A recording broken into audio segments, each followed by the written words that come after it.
One clap on the vocal mic, please. Thank you.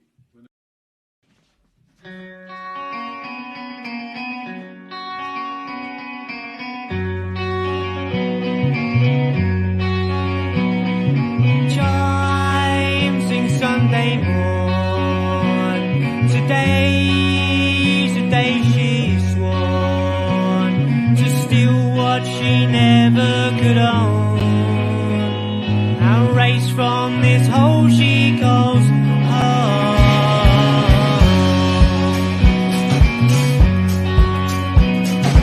Now you're at the wheel. Tell me how does it feel? So good to have equalized and lift up the lids of your eyes.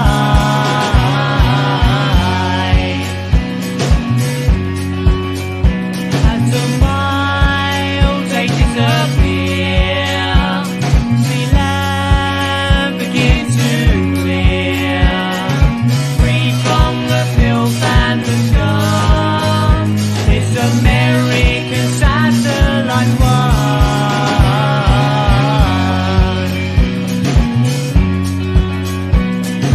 She'll carry on through it all. She's a waterfall. She'll carry on through it all. She's a waterfall.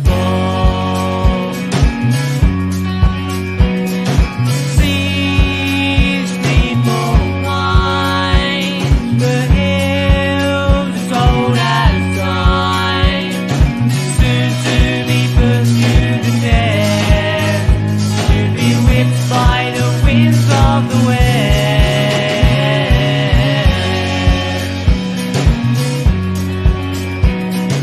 Stands on shifting sand, the scales held in her hand, the winds in just withering waves, and build up a brigantine sail.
Boo. Let's see if I can get me in the screen. That would help, right? I probably can't. There you go. But I think we are live at the moment. Live and not complying. There you go. Thursday here in Elgin, at least, right? The northeast of bonny Scotland. Yeah, where do you start to describe Scotland? In terms of a geographical sense, wow, it is magnificent, beautiful. In terms of a political sense, it's the complete opposite. That is for sure. People say we're not in a tyranny. I don't know where these people stay. I don't know where their head is at. Well and truly up their fucking arse. Big time. There you go. Anyway, good evening to each and all. Quite a few in the chat tonight. I'll quickly jump in. AKA Scott's Armour, thanks very much. A great live earlier on this afternoon. I really enjoyed it. I mentioned his channel before, and it's worth mentioning again, so go over and check it out, right? I was listening today and I really enjoyed it. I did fall asleep. That's not because it was boring, but because I was tired this afternoon. But there you go. I would recommend it highly, so get over and get subscribed, right? Scott's Armour, great stuff, great live streams as well. I really enjoy it. Justine in the house, there you go, great stuff, good to have you, a regular, right? Justine, a long time subscriber and AKA as well. Hopefully you and your mother are doing well tonight, right? As well as can be in this wonderful world that we live in. How great is it? It's crazy at the moment, fucking hell. It just seems to get worse, let's face it. The juice, wow. Oh man, and by the looks of it, we will get into it a wee bit more, but from what I can see at the moment, I don't think it's good. I think the UK, I think we might go back into lockdown. Heather Thunderhawk, great stuff, another long-term subscriber even. Thanks very much for jumping in tonight, good to have you. Did I miss anyone? Bri, great stuff, good evening. And Solomon Kane, I watched Richie, it was Richie from Boston and RV, and I couldn't comment, so I don't know, I think I've been thrown off the RV commenting section, I'm unsure, but there you go. Maybe RV doesn't like me, right? Which would be no skin off of my nose, of course. He can do as he pleases. I still watched it. It was quite good actually. Justine, yep, good to have you. Jacqueline, there you go, Jacqueline Watt in the hood, great stuff. Carmen, fantastic, a regular now as well. It's always good to see people come back, because if they don't, then there's a problem, right? Yeah, as useless as I am, people do tend to come back, which is great. Yeah, check out Scott's Armour if you get a chance, and get subscribed, right? Scottish Brothers in Arms, fighting against the tyranny and just the complete madness of the world that we're in. It's insane, basically, let's face it. A lot of it you'd think, fucking hell, you could not make it up, but here we are today, aka great stuff. Always a pleasure to have you. Yeah, I'm not sure. RV at the moment, it reminds me a wee bit like a drama channel. You know, these drama channels where they sort of fall out with each other and talk about each other in a negative way. I seen someone commented saying, why don't you just promote channels that you think are good, instead of talking about channels that you think are bad? Which I thought was a fair point, to be honest. But RV, hey, I think he's good at certain things, for sure. In terms of symbolism, I think he's one of the best. I really do. I've enjoyed quite a lot of his work in the past, but he seems to be, I don't know, it's almost like he's on self-destruct, and him and Richie just, I don't know, they've had enough. But there you go, Richie from Boston as well. If they want to be the fucking judge, jury and executioner, then hey, they can knock themselves out, right? They clearly know better than everybody, right? Forget even letting people decide for themselves. They'll tell you who's who and what's what, and that's it, I guess, right? So go to RV for all you need to know. But I really do, I enjoy his symbolism stuff, if you can say it. I do really enjoy it. And he has been, he's been on YouTube, fucking hell, basically since it began. So it's maybe had its toll on him, right? It's funny because I think about 3 months ago, I kind of thought I might just wind it up. I might just pack it in and maybe take up another battle somewhere else and still fight against it, but in another way. But since this guy Dan popped up and made a video, it kind of fueled my fire a wee bit, so I think I'll hang around for a wee bit longer. In terms of Dan and the video that he made, he will be making, seemingly, another video. I think that he won't actually, but we'll see. When he does, we will then cover both the video that he's made on the 5G and seemingly the chemtrail video that he's going to be making. But since he done that, fucking hell, the hate, it still continues. The abuse, fucking, oh man, it's quite grim.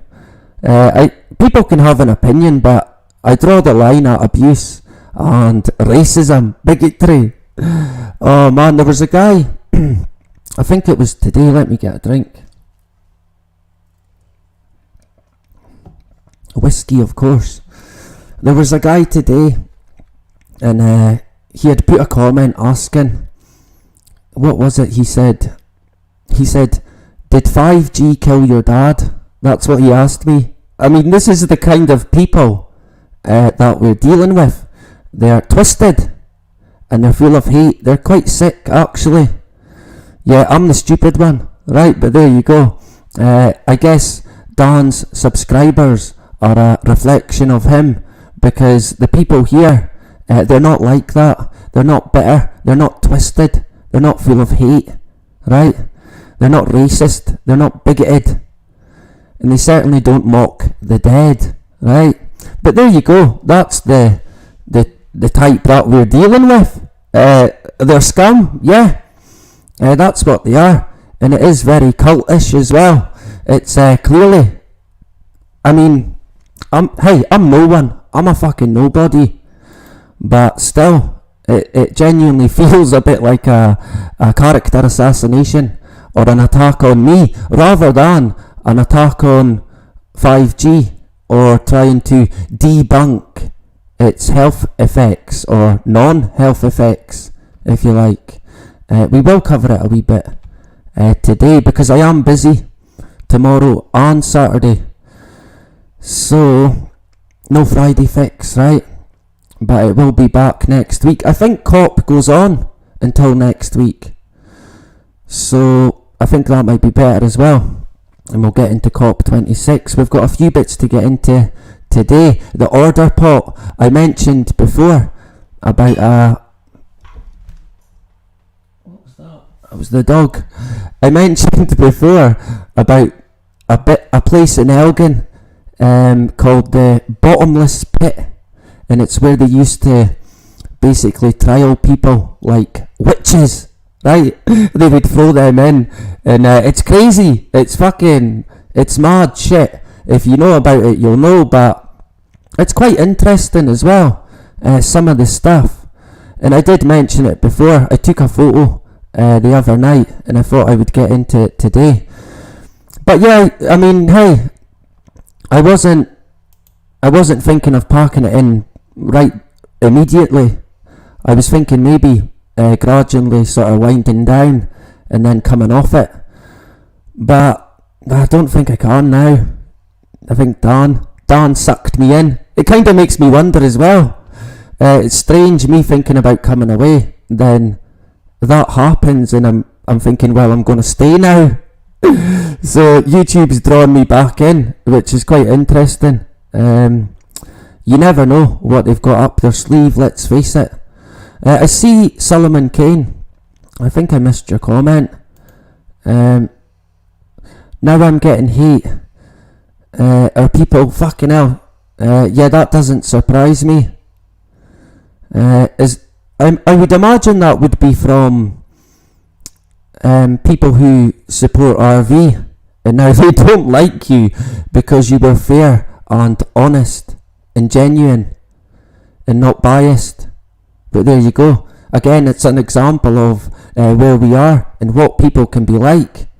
Yeah, I feel you with the hate. It's still going. I've had it now for about 3 days, and I think it'll continue for a while. But I've got the nose for it. But yeah, there you go. People will be CUNTs, I guess, right?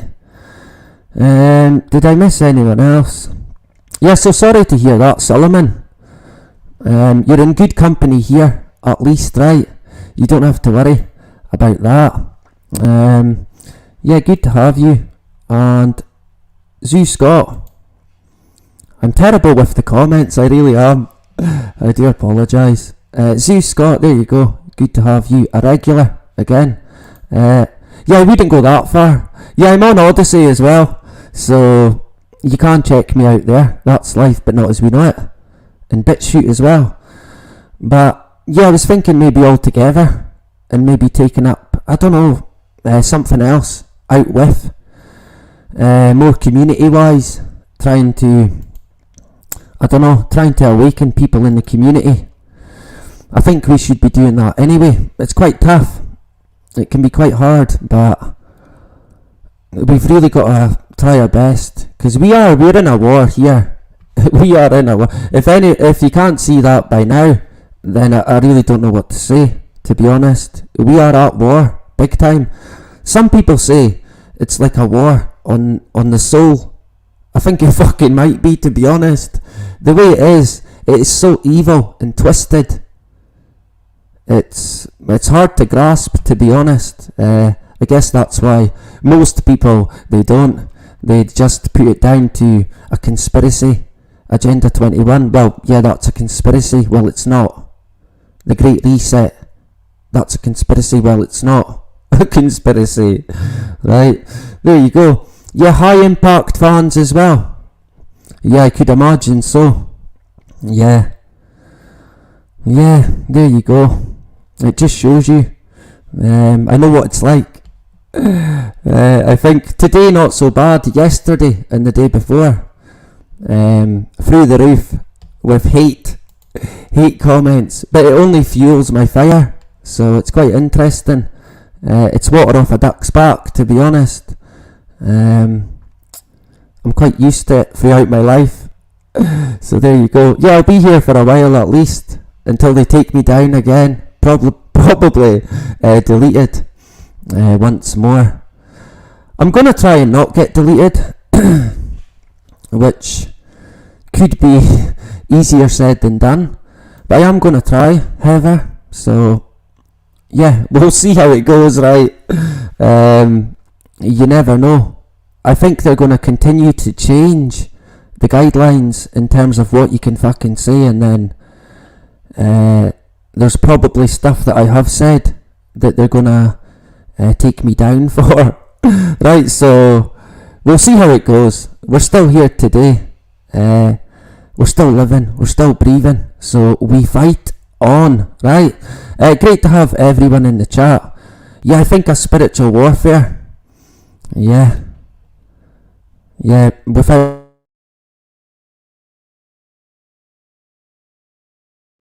And it's evil as well, what's happening in the world. I mean, the world was bad before. Fucking hell, it's tenfold now with what's going on. I mean, before we had, for example, the starvation, and people just got on with their life. Kids are dying of starvation, but the majority of the world doesn't care, right? They've got their own drama, they've got their own trouble, they've got their own worries. So that in itself is like a big conspiracy, but life goes on. Society consumes daily. The system, the beast system, that's what it is. And we're all basically part of it. It's hard to get out from it. It draws you in many, many ways. And like we have said before, we are under attack at every fucking turn and corner. Society, it's being shredded. It's being ripped up, put through a fucking shredder, and then fed to the pigs. That's what you do with bodies, seemingly, right? Not that I would know, nothing to do with me, of course. I was away that night. Psyop as well, good to have you. I see people now as well sometimes getting abuse on my channel from haters, from the fucking Dan the Man. They're twisted, just ignore them. They're terrible people, they really are. They are so fucking sick, it's unreal. I mean, mocking my dead dad, asking if 5G killed him, and racism, bigotry, you name it. Unbelievable stuff. And it goes on, but fear not, it makes us stronger, right? I hope I didn't miss anyone else. I think Kari. Yeah, that's true. I think some people might call it fate. But I don't know what to call it. I tend to avoid calling it fate, but I guess, yeah, you could say fate. I do think what's meant for you, it will not fucking pass you, no matter what it is. Yeah.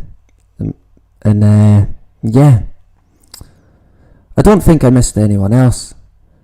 Apologies if I did, right?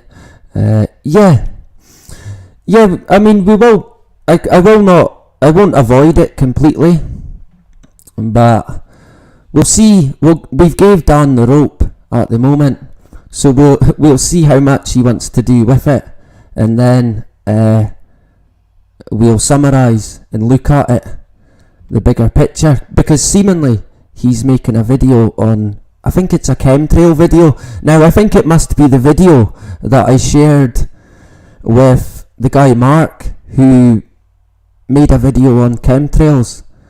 I think it must be that one. So that'll be interesting as well, to see what Dan the Man's got to say. It's fucking comical, honestly. Like I'm an expert on 5G or chemtrails. But there you go, Dan the Man, a shill if ever, is he's on to us, right? He's out to get us, but there you go. Yeah, that's what he gets paid for. Yeah, that's what he does. I speak to the guy, Thomas Sheridan, the Irish guy, and I mentioned him. I asked Thomas if he knew of Dan, and he was like, yeah. And I told him what happened, and he was like, yeah, well, that's what he does. That's what he's there for. It's quite comical, really. The fact that they went for me makes it even funnier, because I'm no one. I'm absolutely fucking no one. Just a father with concerns, but there you go. Seemingly an expert on 5G. He seems obsessed with flat earth, trying to debunk it, if you like. Honestly, if you look on his channel, it's like flat earth all the way. I thought it had been debunked already. Why, if it's irrefutable and there's no debating that it's flat or other, why is this guy continuously pushing out these videos? And that's another thing that I get asked by his cretins. They always comment, and it's textbook stuff, it really is. They always comment saying, also, what shapes the earth? Straight away, That's all they say. And it's comical. It is so fucking comical. They're like robots. Yeah, I'm the robot. There you go. I don't think I missed anyone else. We will get back to the chat. Oh, the dog is on the move. What are you doing? Oh, he's going to lie on the floor. I think he gets a bit warm. Oh, he's back on the sofa. He can't make up his mind, but there you go. A bit like us all, right? He likes it on the floor as well. Underfloor heating here. State of the art, right? There you go. Here in my mansion. Hip hip hooray. But it's great. Having underfloor heating. Fantastic in the winter. Yeah, can't beat it. So, I don't think I missed anyone else. Good to have Bri as well. Yeah, he's a shite bag. That's what he is. He's not a man. He's spineless. He's a terrible person. I mean, I thought I was quite a bad person, but fucking hell, I look at Dan and his subscribers, and I realise that I'm actually quite a good guy. So there you go. In my younger days, I was a bit of a tearaway, a bit of a thug, to be honest. But not today. I'm a different man. But I'm certainly not like these people who they hate. They're just full of hate. And I kind of pity them, to be honest. But hey, they learn the hard way. Some of us do. Most of us do, to be honest. I certainly have in the past. That's for sure. I've been told many a times about different things, and I've learnt the fucking hard way by not listening and taking good advice on board, right? But there you go. We can't be perfect, but we can learn every day and be better people, without a doubt. So yeah, thanks very much. And Gary as well, there you go. You're a wee bit late. Half an hour, 29 minutes. There you go, not too bad. It's a dog's life, yeah. It sure is. Yeah, Beans is great. I need to get a video of him and show you what he's like. He is a handful, put it that way. He's a crazy dog, the chocolate Labrador. So thanks very much. I'll try and screen share now, right? And so yeah, RV the other night, I think he called out the guy Brian again, and he's the other guy. I've not really heard of him. I have heard of his channel, and I don't follow it. I think most of you probably know who he is, but seemingly he's a shill as well, right? But there you go. Some of the photos he shared was quite, yeah, red flags for me. You can never be sure, right? We all know the deception. Fucking hell, it's unbelievable. It really is. You kinda don't know who to trust. That's why, hey, you only trust yourself, really. Go with what you believe, what you think. Don't have a leader. That's a bit like Dan and his subs. They look to Dan to be spoon-fed any knowledge. Of course, it's deception when it comes to Dan, but that's what they want. They've even coming over to my channel. Yeah, well, what about this, and what about that, and what about this? And it's like, what do you expect me to fucking spoon feed you information? There was one guy who came across and he was like, oh, you said that Facebook is CIA. It's a CIA operation. And then I explained about LifeLog, and then he was like, what, is that all you're gonna say? And before I had got back to him, he had commented back saying, oh, I've just looked it up, now I'm intrigued. So there you go, we might have woken someone up at least. So thanks Dan, right? The views went through the roof. They've got a big spike in the chart thanks to Dan. Of course, along with that came the thumbs down by the 100. So thanks very much to Dan and his haters, right?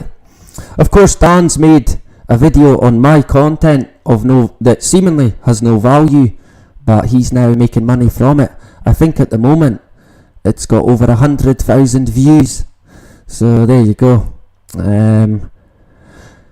Yeah, is it deep in the rabbit hole? Yeah. I'm not sure of that guy, to be honest. It's like Shell Street over at RV, over on his channel. It's like fucking hell, who are they going to be calling out next? Everyone's shitting themselves like, fuck, it's going to be me. I accidentally made a hand sign, now I'm a fucking master mason. Oh dear. Like last year when I was 33, people were genuinely like, he's 33, he's a mason, right? He's got to be. Of course, they do use the number 33, but it's in the context you've got to look out for. And it's always more than just one example. There's many different red flags that point to it, and eventually it's kind of inconclusive. It's beyond doubt, in my opinion. You see that much different things, it can only point to one thing. I think I missed JP. There you go. I meant to be screen sharing, but yeah, RV calling everyone out. It's not really my thing. I don't like it, but I guess that's where the movement is, if you want to call it that. I've never classed myself as part of it, the truth movement. I don't like the thought of being part of a movement, to be honest. A while back I was kind of, I guess, part of the independence movement when I was still practically sound asleep. And ever since then, I never want to be part of any movement. I'm me and that's it. We have our wee community here with different people from right across the world as well. And we share different things and speak to each other like humans. But that's about as far as it goes, to be honest. I don't want to be part of any movement. I don't even want to be classed or considered to be in it, to be fair. But I probably am, to be honest. Even though I've got 700 subs. There you go. Someone mentioned as well, you've never been removed, so they clearly don't know that, yeah, I got deleted before, and I've been banned quite a few times now for quite a few weeks in the past. So yeah, that has happened, unfortunately, but we're here at the moment, and until YouTube says different, right? Because fucking hell, I reckon, yeah, we've got to watch. Yeah, I missed someone there. There you go, is it Daniel? There you go. I have heard that organising or joining a movement gives them, yeah, basically, yeah, it gives them something to target, and they can infiltrate it, take over it, manipulate it, and control it. That's why you've got to stay away from these movements and these ideologies and isms and anything like that, where they can label you. So you're bang on the money, completely. Yeah, exactly that. Labelled, yep. Stamped, poof, right on the fucking forehead. There you go. Hip hip hooray, right? Yeah. Yeah, we all know the score. It's great, because a sheep would be like, hey, don't be silly, but none of us are fooled. We are not fucking fooled. No way. So let me jump in to, I think it's Skype actually, today. Let's get rid of me. Doof. Right, let me check, because I've never used, I noticed there's someone just put a comment asking if I was brain dead on one of my videos. There you go. I am quite bad at multitasking. But if I was brain dead and even still standing, I think that would be a miracle, to be honest. I would be like, yeah, a miracle. But there you go. The hate continues. Yeah, bring it on. Where am I? Elgin. I've never put the Skype before, so let me see if I can get it right. I need to watch to make sure that I've got it. Yeah. Get a drink. Yeah, we've got it. I can see it there. So yeah, the Agenda 21, yeah, that's a fucking conspiracy, of course. Yeah, only a tinfoil hat whack job would even mention the term Agenda 21. You'd have to be crazy, right? And of course the agenda now, it's all about the climate. Agenda 2030, that's what they're calling it today. And yeah, everything's about COP26 at the moment. In Glasgow, would you believe it? Doing in Glasgow, eh? In Scotland, of all fucking places, right? This came out today in the BBC. Facebook fails to flag denial, study finds. So, this will be a problem, right? So they'll have to change it. They're going to have to come out with more laws, more fucking guidelines about what you can and cannot say in regards to the weather. Of course, who really does deny that the climate changes? Who denies? Who's denying that it changes? No one. What we question is the reasoning of its changing, right? No one denies that it changes. No one. But of course, yeah, they're going to have to bring out new laws. And you won't be able to say anything on Facebook unless it is in line with the WHO, right? They're the kings, the go-to for all you need to know. Corrupt to their core, of course, much like Facebook showing its true colours.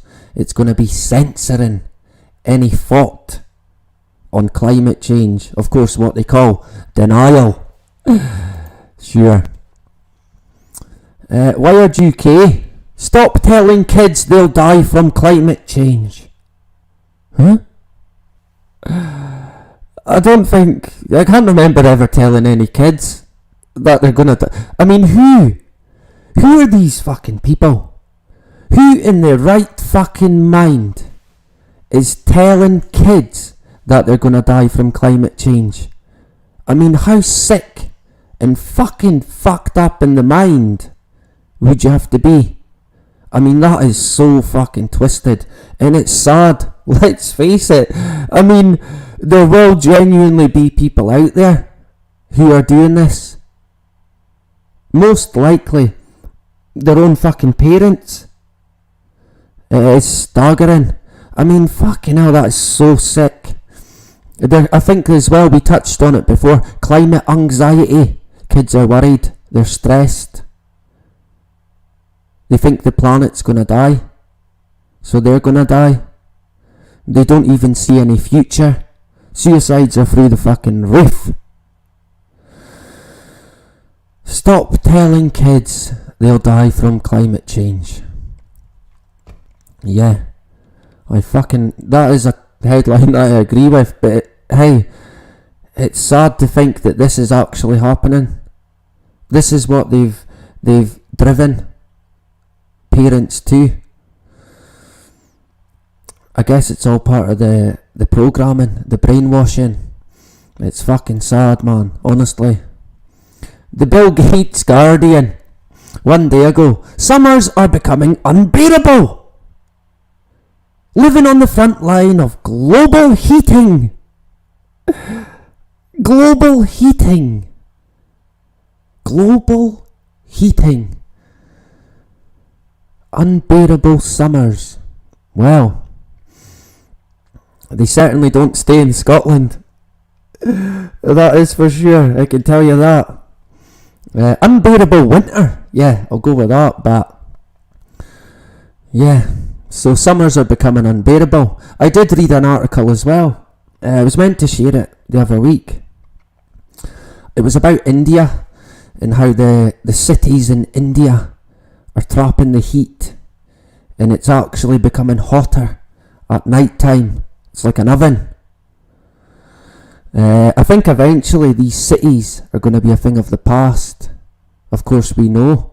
We fucking know where that's going. The wonderful smart city. It's crazy to think. I mean, these cities will be like relics of the past eventually. And just empty ghost towns. With no one. Everyone in the smart city. The only place where they can get water. And Soylent Green. We shouldn't laugh, right? But yeah, this is what they're saying now. It's unbearable. And it's because of the bacon rolls, right? Too many bacon rolls. You can't eat meat. Killing the planet. Manchester Evening News 2 days ago. Corrie fans complain. Not happy. About climate change propaganda in the soap. Of course, Corrie is Coronation Street. The soap in the UK.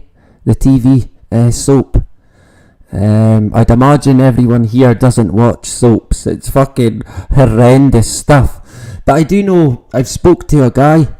It's quite interesting that this came up because there's a guy that I found through the Richie Allen show, and I'm gonna try and get him on. I think he's keen to come on, and he covers a lot of stuff in terms of the propaganda that's coming out of soaps. So I'm thinking we could get him on and do a show, and beforehand me and him can pick out different clips that he's noticed, so we can share clips as well, and you can get an idea of how they're programming the masses.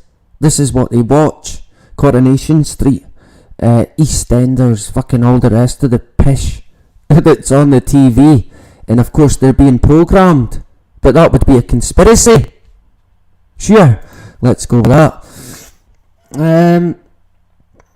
Yeah, in terms of the fucking Formula 1, it looks like it's maybe had its day. Is it time to stop car racing for fun? Is it time to stop car racing? No, is it time to stop racing cars for fun? We got there in the end. Let me just go back a sec, yeah. So yeah, I think that could be the end for Formula 1. Of course, petrol and diesel motors, they've had it. I was actually thinking the other day, the unjuiced, the sensible, those who are not fucking stupid, they are public enemy number one, me and you. And it's only really just beginning, to be honest. Not that I want to scare anyone, but they really do want everyone juiced, no matter what. They don't want anyone escaping. And we basically are public enemy number one. And we're going to be for quite a while. But I reckon motorists are also going to be targeted. Especially when it heats up in terms of the weather. Not that I'm saying it's going to heat up, but when the weather gets bad with whatever they fucking pull, I think motorists are going to be targeted as well. They'll be chasing cars down the road. Fucking get back here! How dare you drive to your work? Who do you think you are? Where are you going? How far are you going? Nah, you can walk. Get out. Fucking get out. Big gangs of people roaming the street. Like gangs of hippies. The fucking Green Brigade. Oh man. Yeah, I think coal might be done as well. I think that might be finished. Consigning coal to history. It's gone. What, they must have run out, I guess, right? Of course they haven't. There is plenty of coal in the UK. But there you go. It seems that it's been consigned to history. It's gone. It's bad for the planet. It's killing the planet. Let's go with that. Yeah, a lot of talk about the private jets of these fucking leaders. I mean, how fucking comical is that? Criminals, that's what they are. On the Richie Allen show tonight, some of the guests, well, the two guests that were on, they were really good. Really good guests. The lady, the second guest, she was an ex-army and Pfizer executive. So that was quite interesting, hearing what she had to say. And she's talking about how they're breaking the law. Yeah, they're breaking the fucking law. They're fucking criminals! They are fucking criminals! They've been breaking the fucking law for decades. We need to pass now the fact that they're breaking the fucking law. At what point do we say, yeah, hey, enough is a fucking enough. That's it. It's finished. It's fucking over. You've had it. Fuck off, right? Let's get rid of them. It needs done. Fucking hell. What more do people need to see in terms of how corrupt these fucking people are? Yeah, Nicola Sturgeon. Of course, she's Scotland's First Minister. Wee Nick, Hitler, back from the dead. But this time, sex change. Ta-da! Nicola Sturgeon, eh? Oh man, where do you start with wee Nick? Saint Nick. A Rockefeller lapdog, if ever. Oh, Jesus. I think treason is what I think when I look at wee Nick. The entity, that's Nicola Sturgeon. The Sturgeonator. Here to destroy fucking Scotland. She's doing a good job of it. That is for sure. But here she is meeting Biden, of course. Joe Biden, right? Interesting wee handshake there. Actually, Saint Nick. Of course that would mean nothing. Sure, it means nothing. But there you go. What about social distancing? Of course, Nicola wears her mask on her finger. That's where she wears it, by the looks of it. That's what that is. It's a wee mask, keeping her safe on her finger. There you go. That's how you wear a mask now. And yeah, no mask, no social distancing. Yeah. Of course, the kids at school, they've got to wear masks. Wee Saint Nick and our pals, nah, they're alright. They're fine, they don't have to wear a fucking mask. But she's got it anyway on her hand, right? So I guess that's kinda protecting her. There's probably a study that says, yeah, well, it still protects you if you wear it on your hand. Look out for it. Of course, that's a joke, right? Dan will be making a video about it. Yeah, that's the mask, zoomed in a bit. Although we zoomed in anyway. I think she's on the whiskey. Yeah, it looks like a double malt. There you go. Partying it up in regards to climate change. These leaders of the world. It fucking turns my stomach. If we go back to that photo there. Hopefully the audio's alright. I forgot to ask. It's a bit late. It's a bit late to fucking ask, right? How long have we went? About an hour. And now we're doing a sound check. There you go. It is That's Life, but not as we know it. 2, of course. Yeah. If we look at this one, I think that pretty much says it all to me. If you can look by this, you can kind of see what's going on. That's a photo I took today. What's happened? Yeah, I think the sound is okay, right? No one said, but I think we're all good. Is sturgeon a fish? Isn't a sturgeon a fish? Psyop. I'm not sure. I'm not sure about that one. I'm not the biggest fan of fish meat, to be honest. Tuna, salmon, that's about it. The odd cod, but only now and then. I should probably eat it more, to be honest. It's meant to be good for you, fish, right? That's what they tell us. This is a photo I took today. Just a normal sky, of course, right? Quite interesting. I don't think you're going to see it that well. I did have a video of it, but me being me, I fucked it up. Maybe I can find it. No, I can't. Typical. Oh well, one of these days I'll get it right. But I took a video. The skies today, fucking hell. It never stops. It's consistent all the time now. Of course, it's only natural what's going on above us. Totally fucking natural. It's only water. It's water. Right? There is nothing to see whatsoever above us.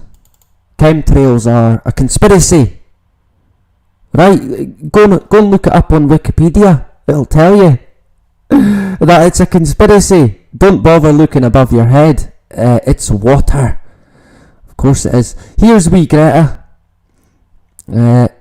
She's had a good time in Glasgow. She's been eating the battered Mars bar. She loves it. Pure brilliant. She's staying. We don't want her. She can feck off, little bugger. Poor Greta being manipulated by the agenda from a young age, by the looks of it. A victim of the agenda, I guess. But there she is. She's having a good time in Glasgow. Good for her. Wait a sec, I'll pause it. Yeah, that came out, I think it was yesterday. Sound is good. Justine, good on you. Good stuff. Good to have you tonight as well. Yeah, been an hour. There you go. Talking shit. As always, right? I wasn't late tonight. I don't think, anyway. This is, of course, Prince Charles, right? I think Charles is right up there with the Masons. I think he might be a master Mason at the moment. So let me put my headphones in. That would help, and release a burp at the same time. Excuse me. Yeah. Prince Charles, right? What a hero he is, right? All hail Prince fucking Charles. Yeah. He protects the people. He looks out for the people. He's got his poppy on, red with blood. Of course, that symbolises the deaths of British soldiers, right? But we won't get into that. Maybe we'll get into that another time, in fact. But of course, yeah, Charles is a good guy. He's looking out for the planet. He's going to help save the world. Sure. Let's go with that. What's he saying? I can't even remember.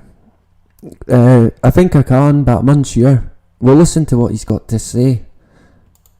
Ladies and gentlemen, my plea today is for countries to come together to create the environment that enables every sector of industry to take the action required. We know this will take trillions, not billions of dollars. We also know that countries, many of whom are burdened by growing levels of debt, simply cannot afford to go green. Here we need a vast military-style campaign to marshal the strength of the global private sector. With trillions at its disposal, far beyond global GDP, and with the greatest respect, beyond even the governments of the world's leaders, it offers the only real prospect of achieving fundamental economic transition. So, I mean, to some people they might think, well, that doesn't say very much. It fucking does. The military style, marshalling the fucking private sector. It actually sounds a wee bit like a martial law for the countries that, what, they ain't up to speed with the juice. Hip hip hooray, I bet they're fucking ecstatic. Prince Charles and his fucking cronies are gonna spend billions. I wonder who that would be. I bet you the name begins with a R. Yeah. I mentioned before, I think it was last week, a few days back anyway, there's a channel called Inform Scotland. Now, I did mention it before, I think, as well. I quite enjoy their take. Hey, I'm an idiot, basically, right? I'm the first person to admit it. I've never claimed to be anything but. I'm not an expert on anything. But these people know their stuff when it comes to stats. Now, I'm not a fan of stats, mainly because I'm terrible with them. Anything that involves numbers, forget it. Right? It ain't fucking happening. But these guys, they seem to know their stuff. Now, for a few months, fucking hell,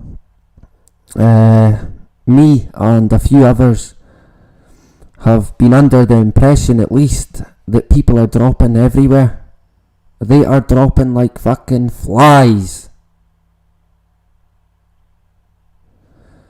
And not only was I hearing it from other people, but unfortunately I'm seeing it locally. And I have been now. When I'm trying to think back, I have been seeing it now from about, when would it have been? I think June, July, maybe even May. Possibly before that, to be honest. I'm trying to remember, I can't. But steadily and over time, they're just no longer here. We're in a shortage of many things, but now, mainly a fucking people shortage. So these guys go into the stats, right? Now, personally, I don't think the stats are reliable. They'll be manipulated. It'll be worse. You could be guaranteed of that. So I don't know really how much they can go by, but it sort of backs up what we have been thinking in terms of people disappearing. So if you're in Scotland, or maybe you just want to kind of check it out, you could jump over to Inform Scotland. I quite like them. The girl that does it, the lady, she really watches what she says, right? She's quite smart, but I think deep down she knows what's going on. I think she knows, but hey, she can't say for sure. But I think from what she's gathered in the past year, something's had a big effect on the death rate. That'll be the COVID, right? Sure. So, I think it's an 8-minute video. What I'll do is I'll mute me, and then we'll play it. And then we'll have a look at a few other bits. Where am I? Right, so I'll play the video. Thanks again to everyone in the chat, right? Great stuff. Mute moi.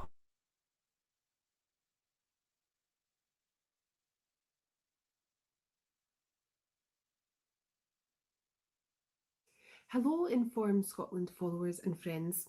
I put up a blog a few hours ago about all-cause mortality in Scotland, data updated as of the 28th of October. And to be honest with you, I've struggled a bit to motivate myself to make this video because I said quite a lot in the blog, which I think you should read. I think what I'm showing you in graph 6 in particular, in the blurb that I put before it, proves that there was to some extent misattribution happening in waves 2 and 3. So that was October 2020 to about February 2021. There was misattribution happening. COVID deaths were being assigned to people who either would have died of something else anyway, so the COVID diagnosis was almost irrelevant, or they weren't dying of COVID, they were dying of something else and they were given the wrong label. It doesn't look like that happened. You can see this from graph 7 in my blog. It doesn't look like that happened in the spring 2020 wave, nor in the waves that we've had most recently. It looks like the misattribution problem has maybe sorted itself out a little bit. What we're seeing, if you scroll through the graphs, and I know this blog like the back of my hand now, if you scroll through the graphs, you can see that the cover page, we have had 3 unprecedented weeks of mortality, so never before since 1974, but I think actually long before then as well. We've never had so much death in weeks 40, 41 and 42 in history. You can see in graph 1 that deaths have been ramping up basically since week 66 on that graph. So that's week 13 of 2021. We are now at a significantly higher mortality than we were at the peak of the autumn wave last year.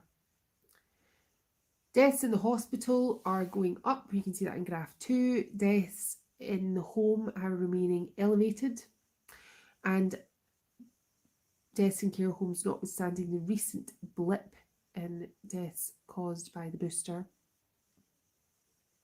or caused in care homes after the booster, we see a very similar sized blip or rise in mortality recently as what we saw in January after the first dose of the vaccine was rolled out. So deaths in the home are remaining consistent. Deaths in care homes have gone up but now levelled off, and deaths in hospitals are on a steady upwards trend.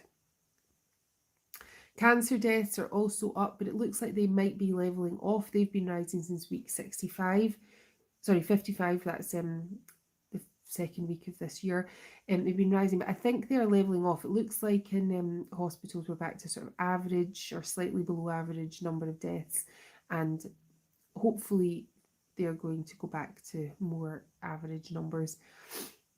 Excess dementia deaths, graph 4, have been rising since week 55. That's all year. Now that's sort of, we had a deficit at the beginning of this year because people who die of COVID are of the age where they would die of dementia. So once those people had died of COVID, there were fewer people left to die of dementia, and we've had this deficit. But now we're back up to average levels, slightly above, but hopefully that's now going to settle back down as well.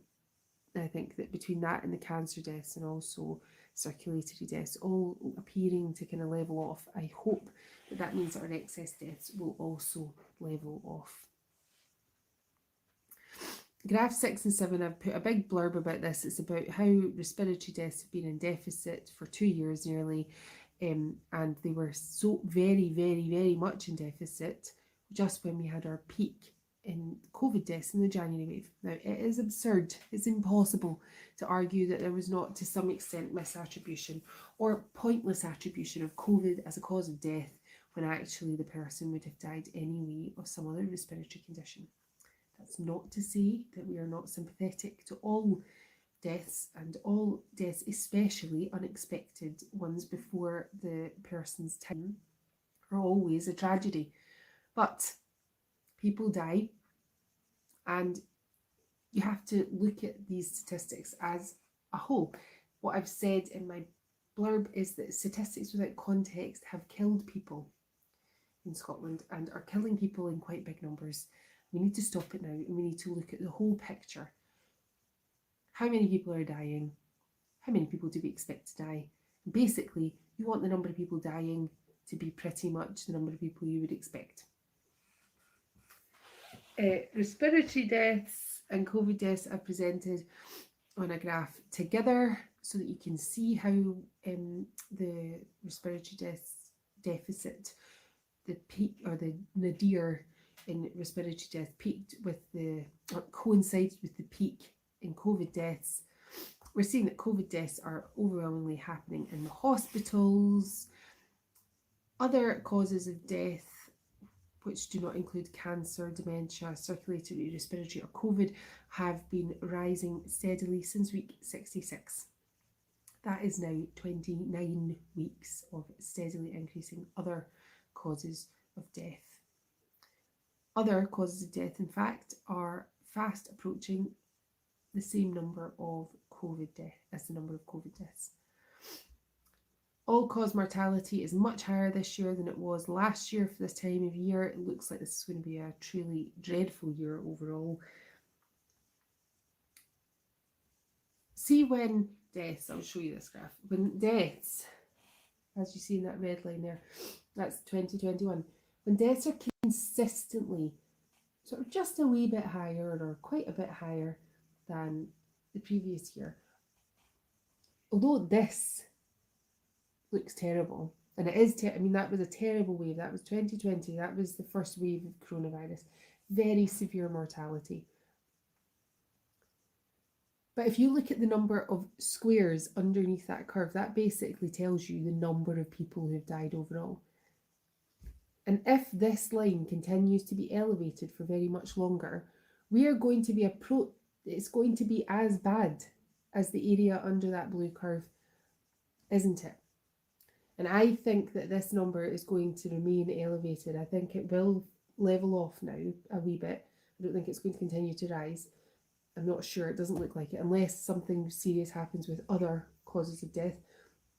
If you imagine if that continues all year to the end of the year, we are going to have a lot of squares under the line. That means a lot of people are dying.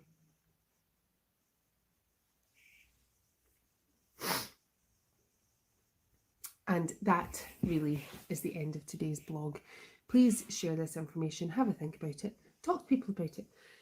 See if you can win some hearts and minds. It's terrible watching this.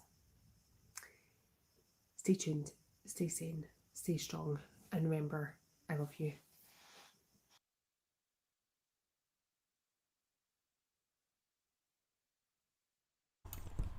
So, yeah, going by what she said in terms of the stats, I mean, hey, I'm not a fan of stats, like most of you will know. Solomon Kane knows the score. When it comes to stats, it's manipulated, but they seem to not even be able to hide the fact that the death rate in Scotland, like the alcohol death rate and drug death rate and suicide death rate, it is indeed through the fucking roof. Cancer included. Through the roof. And you can see why. You can see why it's hard for her to make the video. It's grim.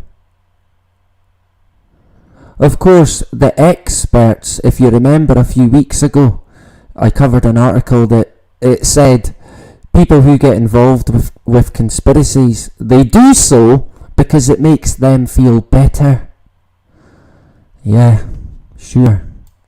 Sure it fucking does. Of course it doesn't. Far from it. The opposite. But there you go. We do it because it makes us feel better. Sure. Yeah. I mean, that is of course in Scotland, the stats here. And I'm seeing it with my own eyes locally. I can't speak for any other country, but I'd imagine it would be pretty much the fucking same. Maybe even worse. Excuse me. Yeah. So that was Inform Scotland. You can check out their channel.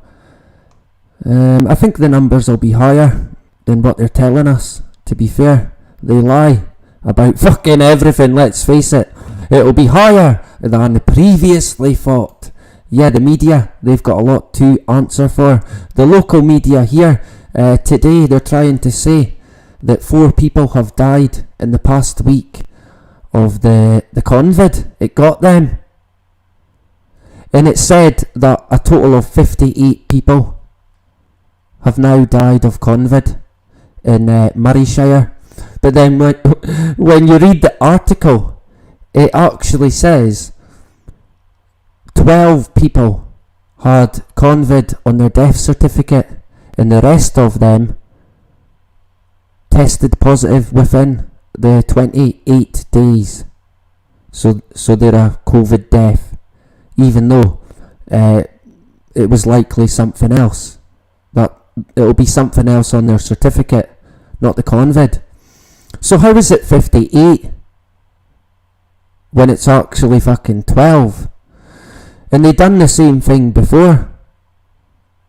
They tried to say it was 10, I think, when it was 3. Something like that. They're doing the exact same fucking thing again, and people fall for it. Hook, line and sinker. They'll be running out fucking right now, getting the booster. Getting juiced to the fucking hill, to the eyeballs. There's no telling some people. You cannot fucking tell them. Yeah, I'm the one who's brain dead. Sure, I guess I am. Yeah. I mean, they lack many fucking things. A lot of them are quite smart, but they still get drawn in. It's a lot of people that I thought wouldn't get sucked in by it have been well and truly fucking sucked in. It's quite sad. Although, with that said, there's a lot of people who I thought would have, who are not. They ain't fooled by it. And it's been interesting. I'd imagine it's similar with quite a lot of you, where you've probably lost friends because of your opinion. It's quite sad, to be honest. PSYOP. Yeah, lots of that happening. Yeah. Fucking hell. I mean, it's so sad as well.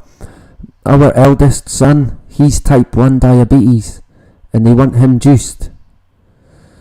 Now, I mean, he's 14, but I'm glad he doesn't want it.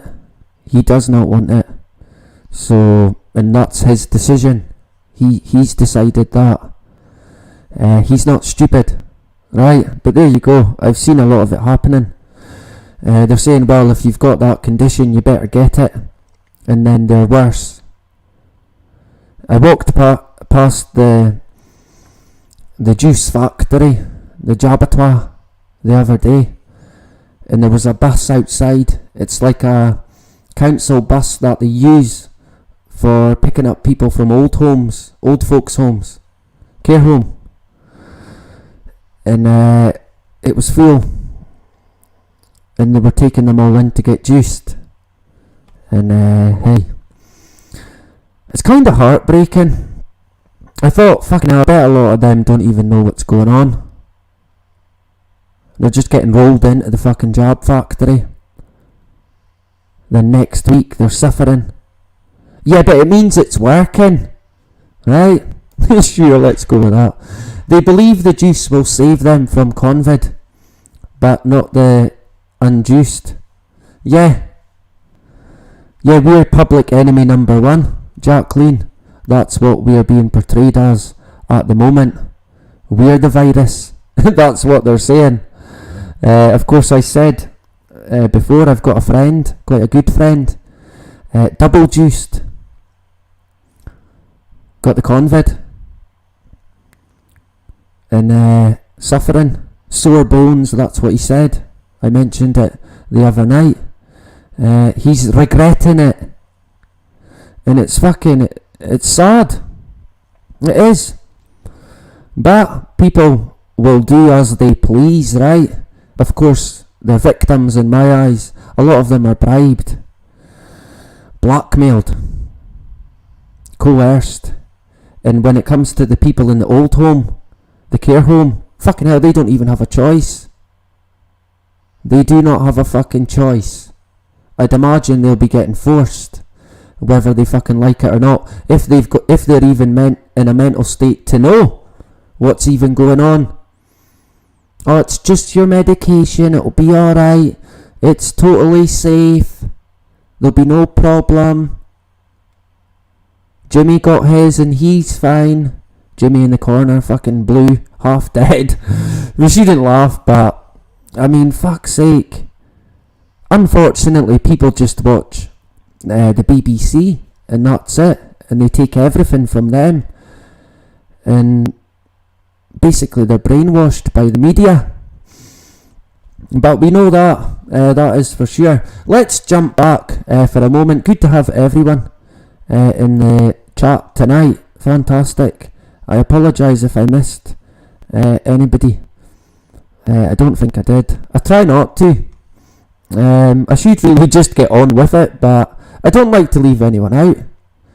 I don't think I did, but I likely did. But thanks very much anyway to everyone in the chat. It is great to have you. Yeah, says it all. The BBC.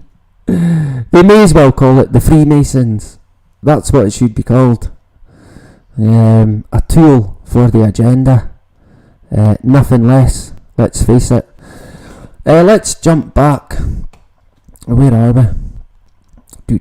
Elgin. Where did we get to? Yeah, so quite disappointing going by that. The stats and what I've seen locally. So keep your guard up, like I say. Fucking look out for one another, and don't comply. Straight up. This is Dan here. Dan the man. Dan the go-to for all you need to know. Right? He's he's the man. Dan the man. Look at him, he's got his wee globe here. That means that he's smart. And you listen to Dan, right? He's also got, I don't know what it is. I think it might be a makeup box. I think it's a makeup box here. That's where he keeps his makeup. Does his makeup quickly before he comes on. Puts on his lipstick or whatever it is. Of course, this is nothing with the hands gesture. And I think that there might be a pencil case. 2 pencil cases. So he likes to draw wee pictures as well. Wee Dan the man. We're going to get into him a lot more in the coming weeks, right? A bit like a slow kill, if you like. But yeah, hopefully he makes his chemtrail video quite soon, and then we can get right into it, and we will leave it at that, right? We won't waste too much time on Dan the man with his interesting elongated nose, right? And I'm quite kind. I'm not an abusive person, right? But some of his subscribers, wow, yikes, they are bitter people. I think the majority of them, unfortunately, some of them are alright, and I think some of them have actually seen the light. So there you go. Thank you, Dan. But yeah, Dan made the video on 5G, because if you want to know anything about 5G, you go and see Dan the man with his pencil cases and his makeup box, right? You go and see Dan, the expert on 5G, and of course Dan will tell you that it's completely safe. There's nothing to worry about. when it comes to 5G. You have to be a crazy conspiracy theorist to think that 5G's bad. Sure. So The Independent, Monday, January 18th, 2021.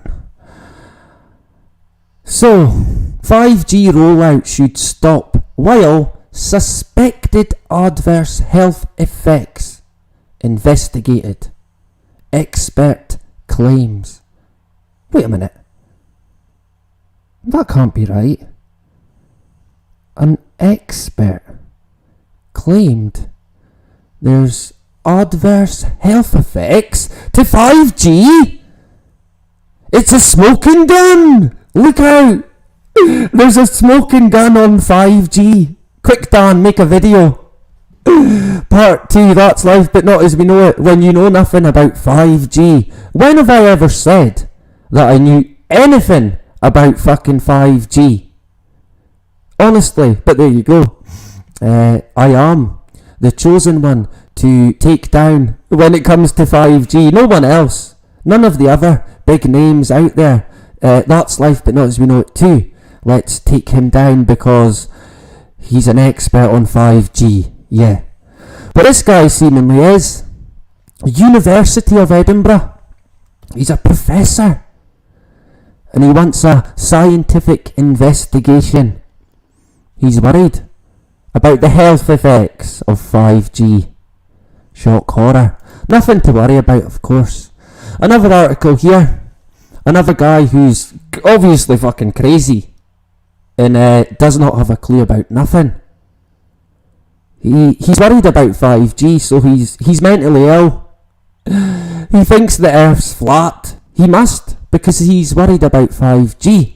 This guy is a activist, seemingly an environmental activist. Yeah, they usually are mental, that is for sure, to be honest. But this guy, I think he put forward a lawsuit. It's not got the date. Fuck. I think it's this year that it came out. But yeah, he wants more investigating on possible harmful effects of 5G on humans. Nah, that can't be right. But Dan the man said it was fine. This is clearly another fucking tinfoil hat nut job who thinks the world's a fucking carrot. So, let's expand on this article. Wait till I get a drink.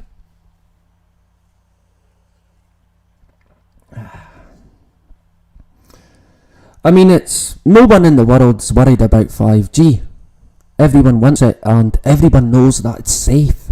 Sure. So what do the critics say? Critics? There's surely not any critics of 5G.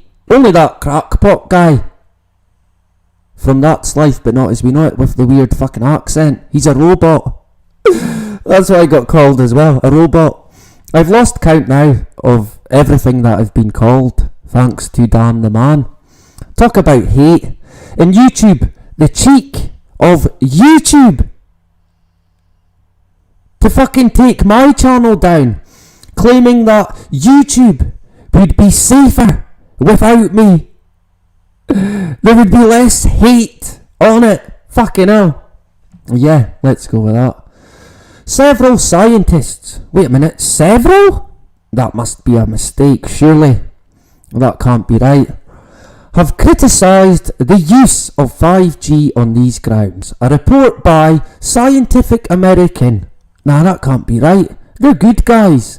Titled, "We have no reason to believe 5G is safe." That's got to be a mistake as well. Damn the man. Where is he when you need him? And it cites more than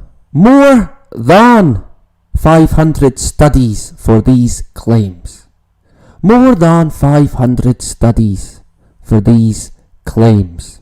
So not me sitting here in fucking Elgin making up bullshit. I know nothing. But these guys, they might know. But of course they'll be like me, right? The most important one, Among these is a 2018 study by the US National Toxicology Program that found clear evidence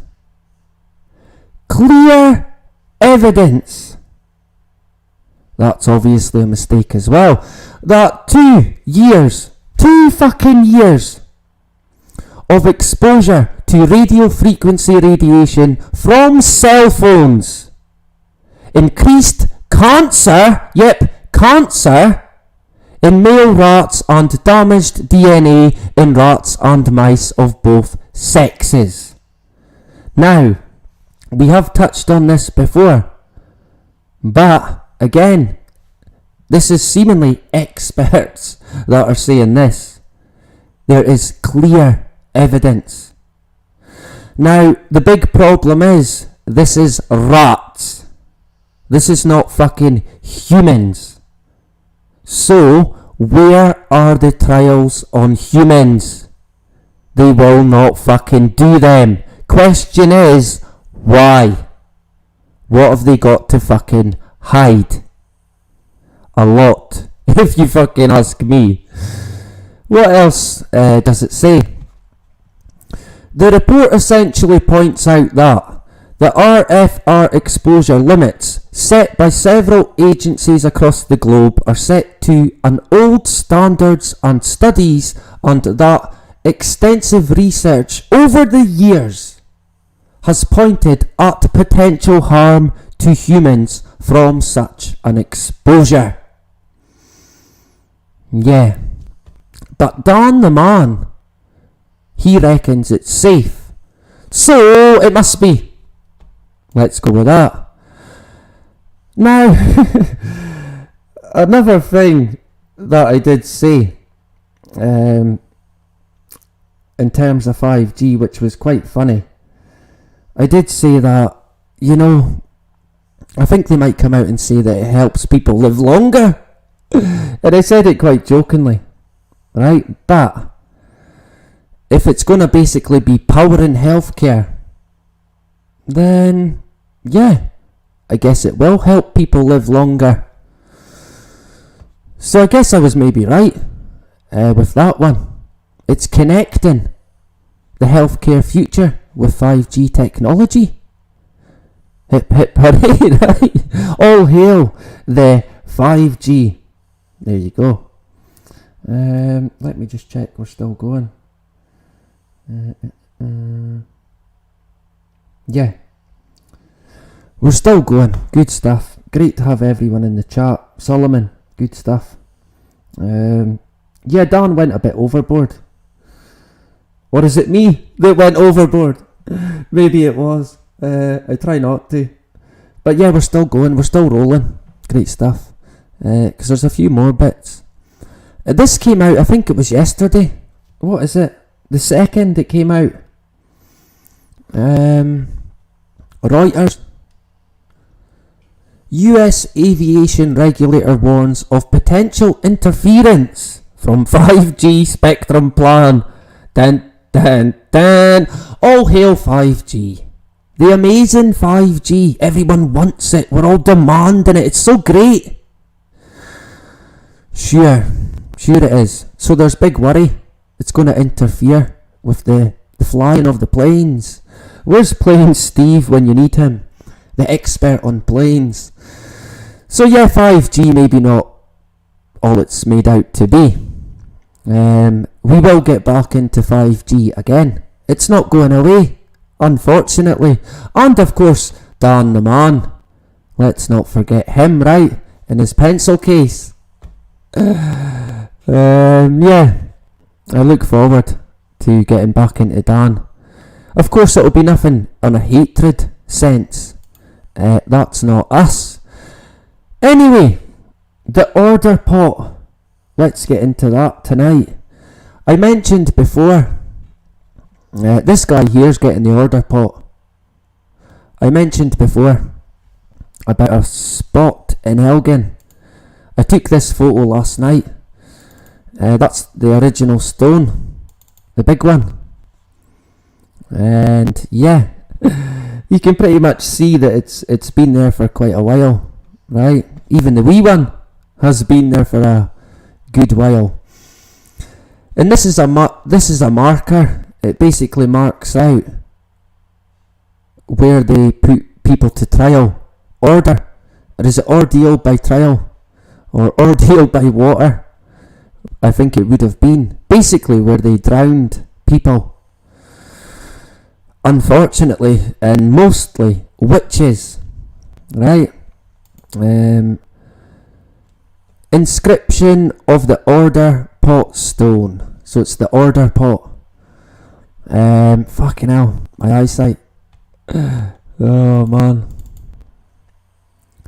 This stone was erected by the Town Council of Elgin to mark the site of the Order Pot, a circular pond about 70 feet in diameter, used of the old for trial by ordeal. Hip hip hooray, right? Though popular believed to be bottomless, it was filled up in 1881, thus falsifying, it is hoped, an ancient prophecy, because they thought it was bottomless. I think that's a song or a poem. The Order Pot and Lossy Grey shall sweep the Chonnery Kirk away. Yikes. So this marks it out. I mentioned it before a while back, so I thought I would get into it while we're here tonight. So where I stay in Elgin, little old Elgin, right there, this is Murrayshire. I think originally it was Elginshire, from what I can see in history. So in my opinion, it should be still Elginshire, right? But it's not. It's Morayshire, or Murrayshire we call it. Most people say Moray because they think it's pronounced Moray, but it's Murray, right? So yeah, this is Elgin. There's actually quite a lot more wee towns round about. There's one called Lumbride, not far from Elgin, about 8 miles, right there maybe. 6 miles I think. And it is an ancient town, even older than Elgin. I think it might be one of the oldest towns in Scotland. I know that Keith here is the oldest town in Scotland. It is here in Murrayshire. It is ancient. It is absolutely jam-packed with history. We would be here all night discussing all these wee towns. Of course, Lossiemouth is what have I done? Is where the RAF base is. Why is it not going up? Here, Lossie, where my mother is from. It's where the RAF camp is, right on the coast. This is where all the typhoons fly about. It's a huge base, massive. I think one of the biggest in the UK. And we touched on it before in regards to the... what was its name? The Greek. It was named after a Greek god. What was his name? Was it not Pythagoras? Oh man, I can't remember. Oh fuck, that is so fucking annoying. Oh man, he was the god of the sea. He created waves and storms. He was quite evil, and they named this fleet of aeroplanes after him. I forgot his fucking name. Bastard. I'll remember eventually. But there you go. Someone might recall. Is it Poseidon? I think it might have been Poseidon. The Greek god. Quite an evil character. Quite fitting that they would name the fleet of Boeings that they got. They're spy planes, basically, after a Greek god who created waves and was quite angry. He would kill sailors, seemingly. That was the myth. I'm sure it was... that's not Neptune. He was the god of Neptune as well. I think it's Poseidon. Anyway, I'd be here all night trying to remember, but you're right, Zeus Scott. He is connected to Neptune. We touched on that as well. The audio for that wasn't great, so I might go over it again, because it's quite interesting. Only this time, a bit more easier to listen to, hopefully. So that is Murray, right? If anyone wants to come and have a fucking square go, that's where you'll find me, Borough Briggs, right? All these internet fucking keyboard warriors who are, all mouth. It would be a different story if they said it to my face, I can assure you. But there you go. Violence is not the answer. It just isn't. Trust me. So the order pot. Let's have a look at the order pot. It's not the Nimrod. I can't remember. I done a video on it. You must not have seen it. Honestly, I can't remember. We might look it up again. I don't think it was hippopotamus. I keep thinking it was... Yeah, Poseidon. It was Poseidon. Carmen, on the money. Thank you. Carmen, saved the day. Yeah, Poseidon. He's the Greek god. And I think he is the god of Neptune as well. And he had a trident. That's what they called it. And he would fucking... Just for the crack. He would kill sailors. That's the myth. He was a bit of a twisted dude. And how fitting that they would name this fleet of aircraft after Poseidon. I mean, you could not fucking make that up. Honestly. And they're basically spy planes. That's what they do. They spy. They'll be spying on the fucking British public. I think they're getting 9 of them. So look out in the skies above for the Poseidons. So let's get into the order pot.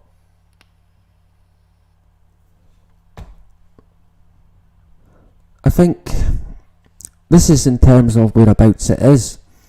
Close to the point where the Aberdeen Road crosses the Lossiemouth Railway. Now this is from a book that must have been written in the fucking 18th century. Because there is no Lossiemouth Railway anymore, unfortunately. Murray used to have quite a good railway network locally, but it's been stripped away. It's only 2 main routes now, to Aberdeen or Inverness. Well, that's it. You can't go anywhere else. It's quite shocking, really. But that's where it's situated, on the road to Aberdeen, coming out of Elgin, the east of Elgin. It says is a pool, right? I think they called it a pond. Excuse me. But they're calling it a pool here. So is a pool, till recently, of considerable depth, known as the Order Pot, a name corrupted most probably from the Ordeal Pot, and the place where presumptive witches underwent the ordeal by water. It may have also been the place where criminals sentenced to be put to death by drowning, as sometimes was the case, were executed, and was probably the only remaining specimen of such a pit. In Ride's Sketches of Murray, there is a long account of the death of a supposed witch by drowning at this place.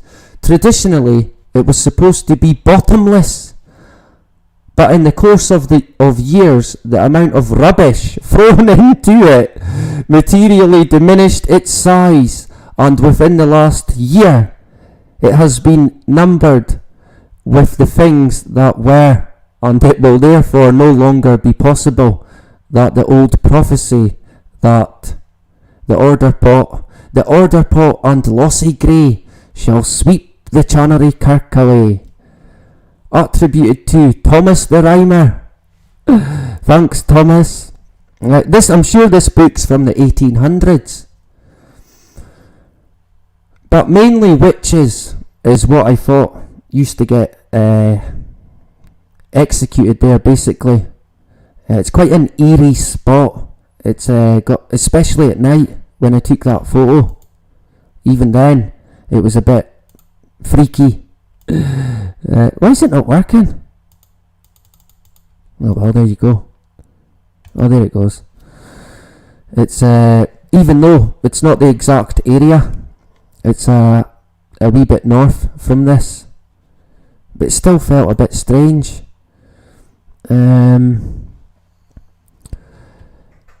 What we'll have a look at now is what sort of things that would have been in about 800, 900, 1000, round about then. It shows you how old Elgin is. Yeah, medieval trial by ordeal. Let's have a listen to this. We'll mute me. Let's get rid of moi.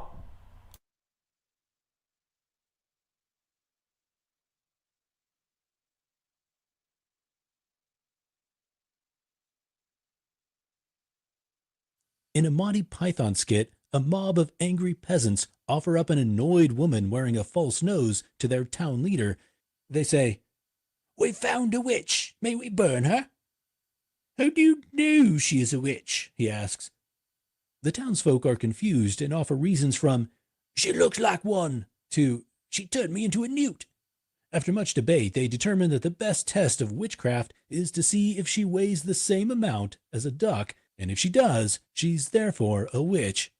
This type of tortured reasoning mocks the medieval trial by ordeal, where people underwent an ordeal to prove their innocence, like being dunked in water or asked to carry a hot iron. However, the trial by ordeal may have served an important purpose in settling matters of justice before our high-tech era of forensic science. The trial by ordeal is defined by its appeal to supernatural forces to determine guilt or innocence. The trials were overseen by members of the clergy who oversaw the test conditions and determined the guilt or innocence of the accused in a manner prescribed by the Catholic Church. There were several types of trial by ordeal, but the common feature was the expectation that God would intervene in the outcome if the accused were innocent. The most common trial by ordeal was the ordeal by hot water, where the accused would reach into a pot of boiling water and retrieve an object. If the accused was innocent, the water would not burn their skin, but if they were guilty, then the burns would reveal their guilt. Similar to the hot water trial was the ordeal by hot iron, where the accused person would carry a burning hot iron so many paces without being burned to prove their innocence. The more widely known trial by ordeal is the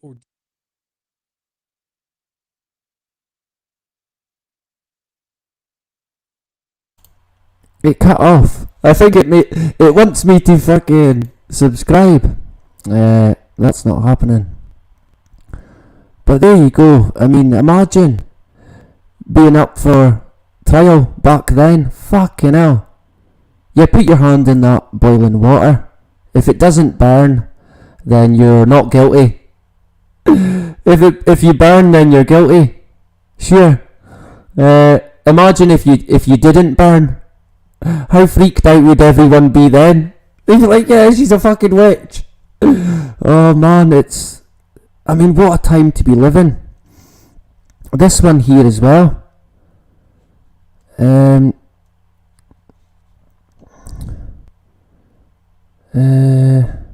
Carrying hot iron. And then if you don't burn, then you're not guilty. It's crazy, and to think that they done it here in Elgin, the poor women that would have been accused. I mean, what chance would they have had? They would have had fucking no chance. Dunked into a pool of water.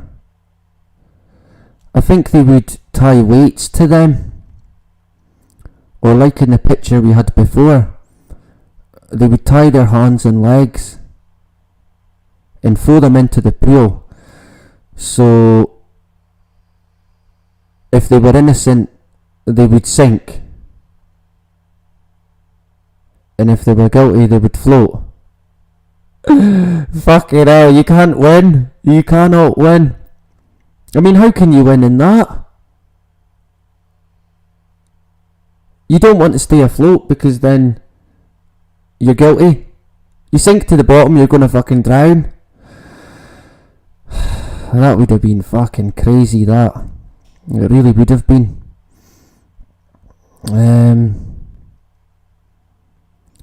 They ended it in 1215. So it was kind of right up until the 13th century. They always say medieval Europe, that's where it comes from. I think a lot of it stems from religion. We might try and have a look at that, but I think that involves translating some Latin. So we could be all out tonight looking into some of this. I thought it was quite interesting.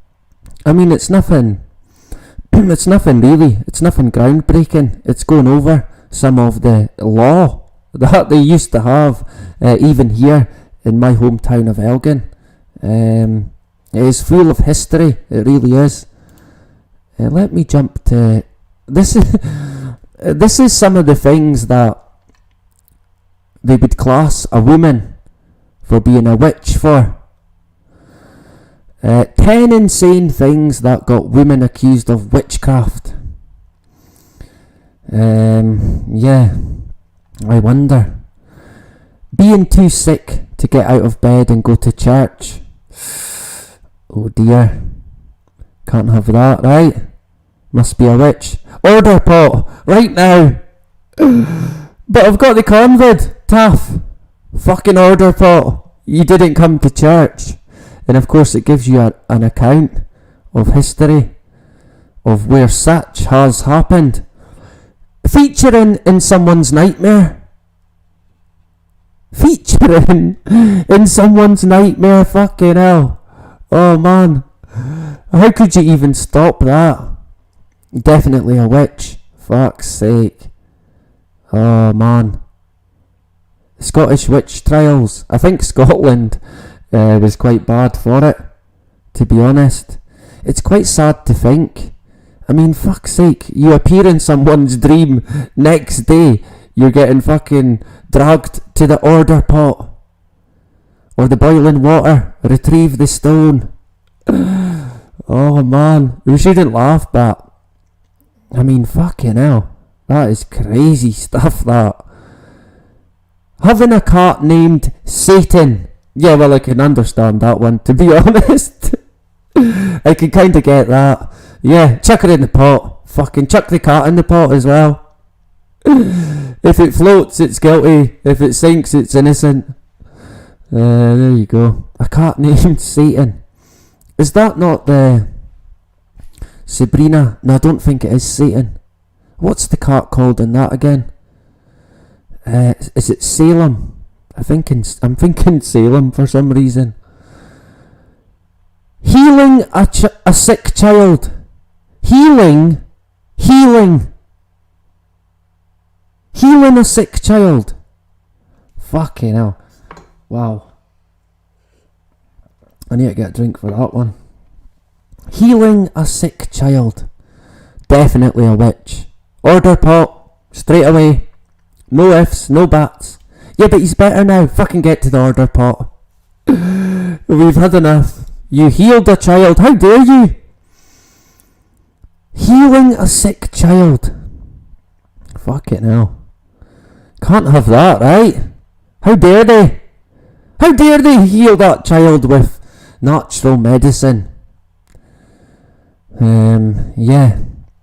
Being identified as a witch by a child. Oh man. Fucking hell. Oh Jesus. She's a witch, Daddy. What one? Point her out. Fucking order pot. Right now. How come? Yeah, wee Davy. He thinks you're a witch because you've got an interesting nose. Yeah. Crazy one, that as well. I think they're all pretty grim. Being in an abusive marriage. Yikes. Being in an abusive marriage. Wow. Definitely a witch. 100% a witch. That must have been the husbands back then. Oh, she's a witch. The wife complaining that she's getting thrown about. Oh, she must be a witch. Of course. She wouldn't be. I mean, that one's quite grim, that. Being in an abusive marriage. Fucking hell. What a shame. Quite grim, that one. Wow. Losing a loved one to a natural disaster. Fucking hell. Fuck's sake. Losing a loved one to what? Flooding? Lightning? Fucking, oh man. Yeah, your brother got struck by lightning. He's dead. But that's not the worst of it. You've got to come with us because you're a witch now. You're going to the order pot. Fucking hell. That is grim, that. Of course, yeah, that would be a witch, right? Having argumentative male relatives. Wow. Of course, that would be well within a woman's control, right? Fuck's sake. That's another grim one, that. I mean, come on. What were these people like? Having veins in your eyes. Having veins in your eyes. Yeah, definitely a witch. She's got a vein in her eye. She's a witch, right? What's the last one? Having a parent who was a witch, even if you were a child. Oh man, fuck's sake. What a world back then, right? Of course it's better today. Sure it is. Is it? Probably not. I think we're now going back in time. To be honest, let's face it, we seem to be in reverse. This is where we're going back to. They're going to bring back they're going to dig it out. They're going to dig the fucking bottomless pit back up and take out all the rubbish. I should go there with a metal detector and see if I can find anything. I doubt it. I'd be digging forever. I'd be finding all the fucking witches that got thrown in it. Crazy stuff. But there you go. I thought it was quite interesting. In terms of that, the law, the medieval law, it's quite rooted here in terms of the history in Elgin, at least. I think it kind of all stems back to a guy. He stopped it. This guy here, an interesting character, Archbishop. Is it Hincmar? We'll go with that. Quite an interesting dude. He kind of wrote the divorce law as well. The king at the time, it's quite funny. The king at the time, he wanted to divorce his wife. Well, leave his wife. He wanted to separate, but he wanted to do it in a nice way, not a bad way. It said that he wanted to go back basically to what he was before, single. Right? He had enough of his wife, but unlike other kings, he didn't want to behead her or rub her out, I guess. So he got this archbishop involved, and he wrote up basically how to get divorced. As far as I can see, he's also kind of credited with writing articles, if you like, and putting in sources, attaching a source of the information. He's kind of credited for being the very first to do it. An interesting guy. I think we might get into him in the future. it stems from basically Latin texts in terms of the law, the ordeal law. What I'll try and do is, what's the word I'm looking for? Translate it. I don't know Latin. Of course I don't. I'm fucking stupid. I'm as daft as a brush. So I actually do know a wee bit of Latin. I know that Sicatur ad astra means reach for the stars, because it is my football club's motto. So I actually do know a wee bit of Latin. Shock horror. Wonders will never cease. There you go. What am I doing here? What's happened? I think I'm on the wrong thing. Did it download, or what did it do there? It never done fuck all. Oh, here it comes now. Oh, is this? I think it might be translated.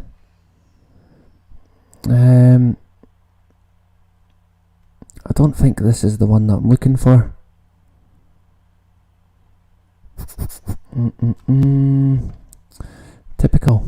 Typical that I would fuck it up, right? Let's see.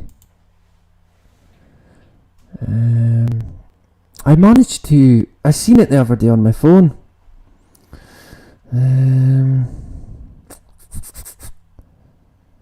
don't know.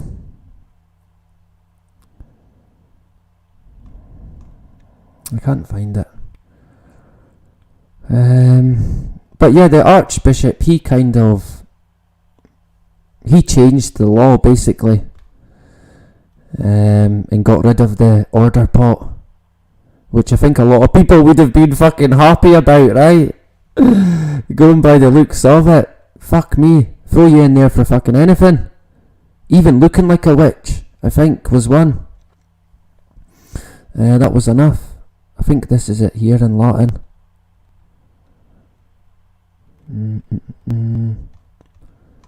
So we might have a look. Let me copy it.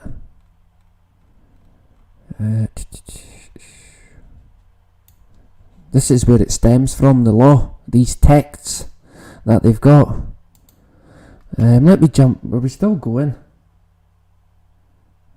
Yeah, we're still going. We're still live. No one's fell asleep, have they? Just me. Did I miss anyone? Great stuff. Lots of comments. Interesting. Yeah, I'm unsure. I'm unsure about witchcraft. The way that witches are portrayed in history, kind of makes me question what they were really like. It's hard for me to work out. I think they could have been bad and possibly good. But I'm unsure. Every bone in my body tells me that witches are bad. So it makes me wonder, right? It makes me wonder about them. But I think there will be people who practice these different things. Me personally, I could never do anything like that. I remember as a teenager, for a while there, a lot of my friends were into, is it a Ouija board that it's called, where you seemingly can speak to dead people. I think everyone will know what they are. And it freaked me out a wee bit. It's not for me. Yeah, I know. It's not my thing. I don't want to open any doors. I don't want to be connecting with anything that I might regret. I always think that you've got to be careful with what you wish for, right?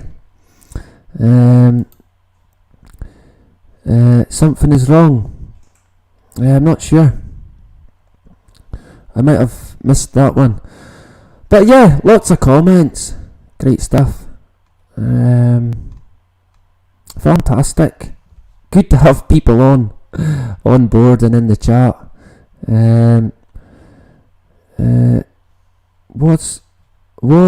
Who was that died and said, wait, what's wrong? A Luciferian. Alistair. Yeah, Crawley.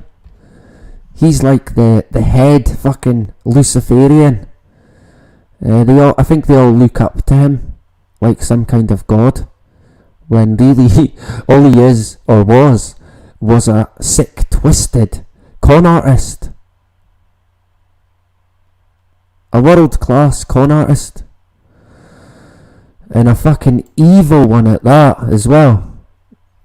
To his absolute... I really do dread to think of the things that people like Crawley would get up to. Fucking horrific. It would be horrific. These are not good people. Far from it. Is there anything else? I don't know what's going to be in this. Probably fucking nothing. I'll change it. I'll translate it. And then I'll sort of quickly look through it. And then we'll have a catch up. But while I do that, I'll put on... What have I got? I think maybe... Roy. We'll go with Roy. And I'll try and translate it. Is that the right word? Yeah, I think it is. That's how stupid I am, right?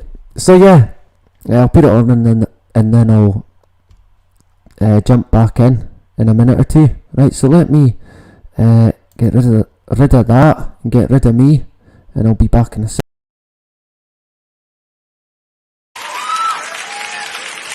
You've been a fantastic audience. Thank you very much. Just running scared each place we go, so afraid that he might show. Yeah, running scared. What would I do if he came back and wanted you? Just running scared, feeling low, running scared. You loved him so. Yeah, running scared, afraid to lose. If he came back, which one would you choose? Then all at once he was standing there, so sure of himself, his head in the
Boo!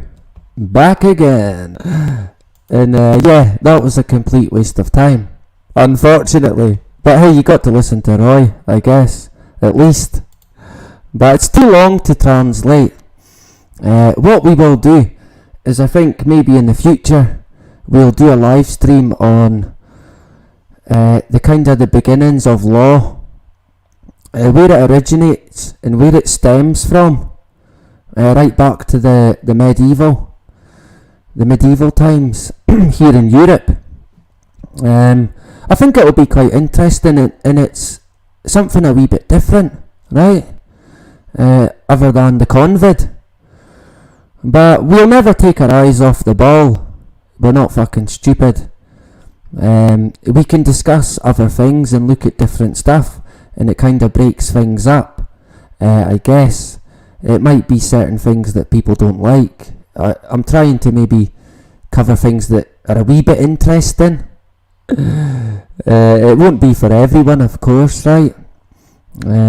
Justine, totally believe aliens are demons. What's aliens? I don't know. Do aliens exist, Justine? Who knows? Are they already among us? I think I get what you mean. If you look at the ancient stuff, they talk about the fire from the sky and a god coming from the sky. I think maybe people could see that as aliens rather than a god, if you like. Yeah, a lot of people do think that, to be fair. Personally, I don't know. I think the demons are here on Earth, among us. Fucking, I see them all the time now. Thanks to Dan. They're everywhere. I think they're here. They're not even aliens, they're fucking human.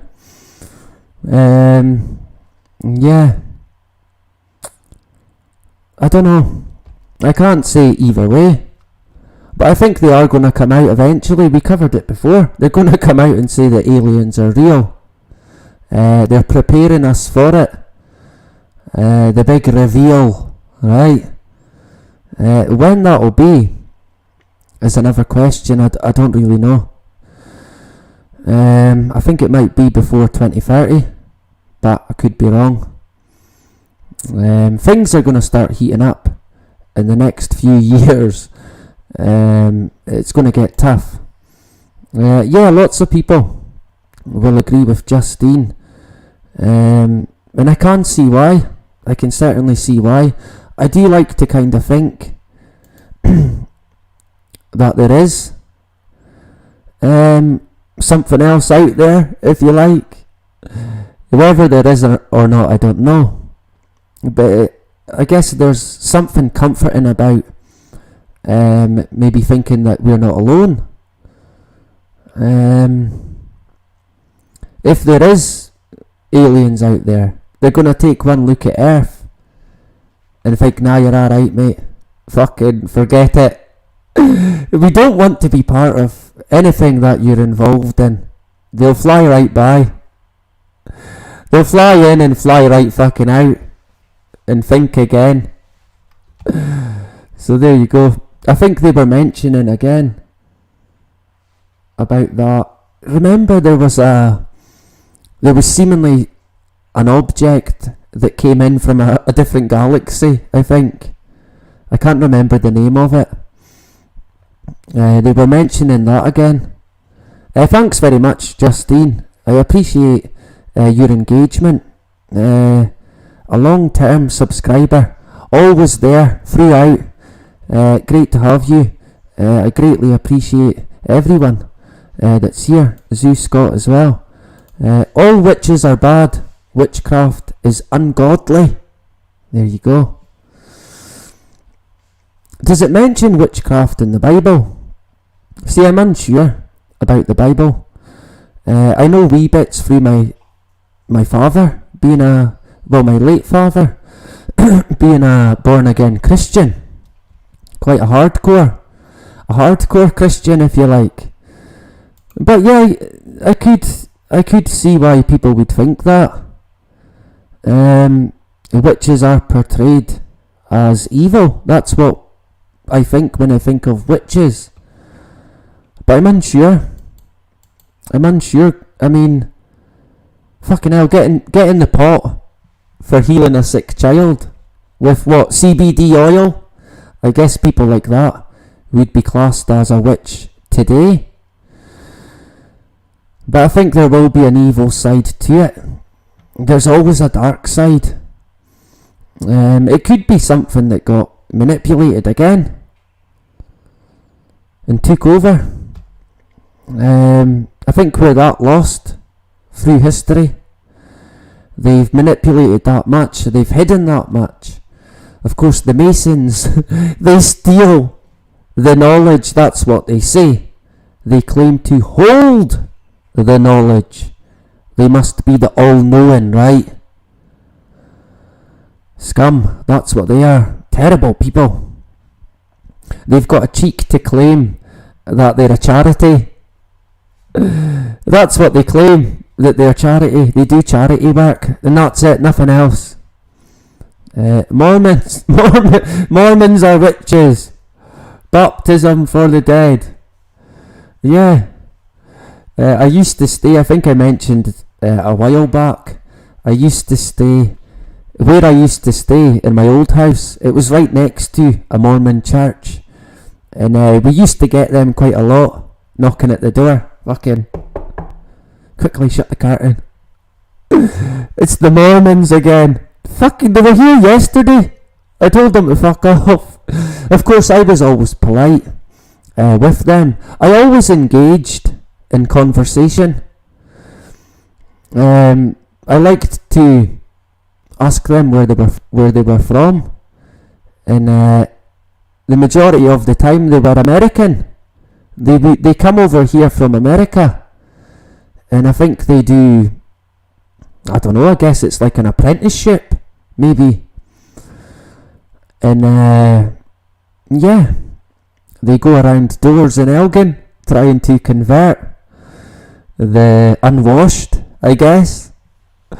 But they were good people. Hey, the ones that I met were always, they seemed like they meant well, and I always liked asking them where they were from. I remember one guy, I asked him where he was from. He was American, and he said, "I'm from the West," and that was it. Alright, okay. So anyone's guess then where he's from? I'm from the West. That's what he said. That was my American accent. It was quite funny. I think I said, well, that narrows it down then, right? The West. I think I'm from the West as well. You must know me. A witch, by definition, is someone with a contract with Satan. So there you go. Is that what it says in the holy book? Yeah, witchcraft. Is that what they call it? Yeah. Yeah, I'm unsure. I think Solomon will know when it comes to the Bible. We've got quite a few religious people in the house. I notice there's a lot of witch stuff and Luciferian stuff going on. Netflix and stuff like that. It's there's clearly an agenda behind it, right? I think they kind of promote it, push it. That's what I can see, at least. Yeah, and that is being polite. That's polite, Z Scott. Jake Russell in the house as well tonight. Good to have you, brother. Great stuff. Always great comments as well. Fantastic. I better watch what I say about CBD. I'll be demonised. He's not a doctor! How dare he! Order pot! Now! Straight away! Well, that would be me fucked then, right? Yeah, quite an interesting one tonight. What else did I have? I'll quickly check. I was going to check something. I forgot what it was. I don't know. I'm unsure. I can't remember. Fucking hell. How long have we went? 2 hours, 18 minutes. Quite long. Lots of good comments. Always good engagement. A dog named Boo as well. Good to have you in tonight. I don't think I missed anyone. But apologies if I did. Right. Can I screen share again? Let me see. Odd. Add to the screen. What's going on in Twitter? The Twitter world. Look out, incoming strike. Oh man. Was there any YouTube videos that I wanted to cover? I don't think there was. There was a Bill Cooper article, but I think we'll leave it for just now.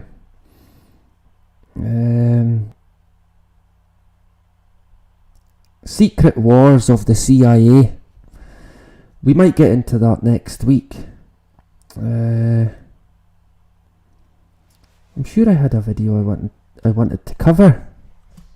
I should be prepared, right? Oh man. Let me see if I can get it. It's a short video.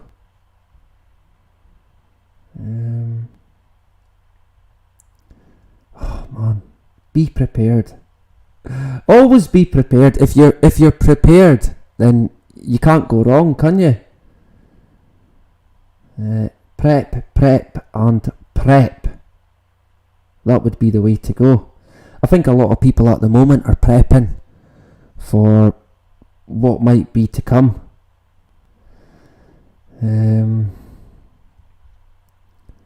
Because I think there's more to come yet, right?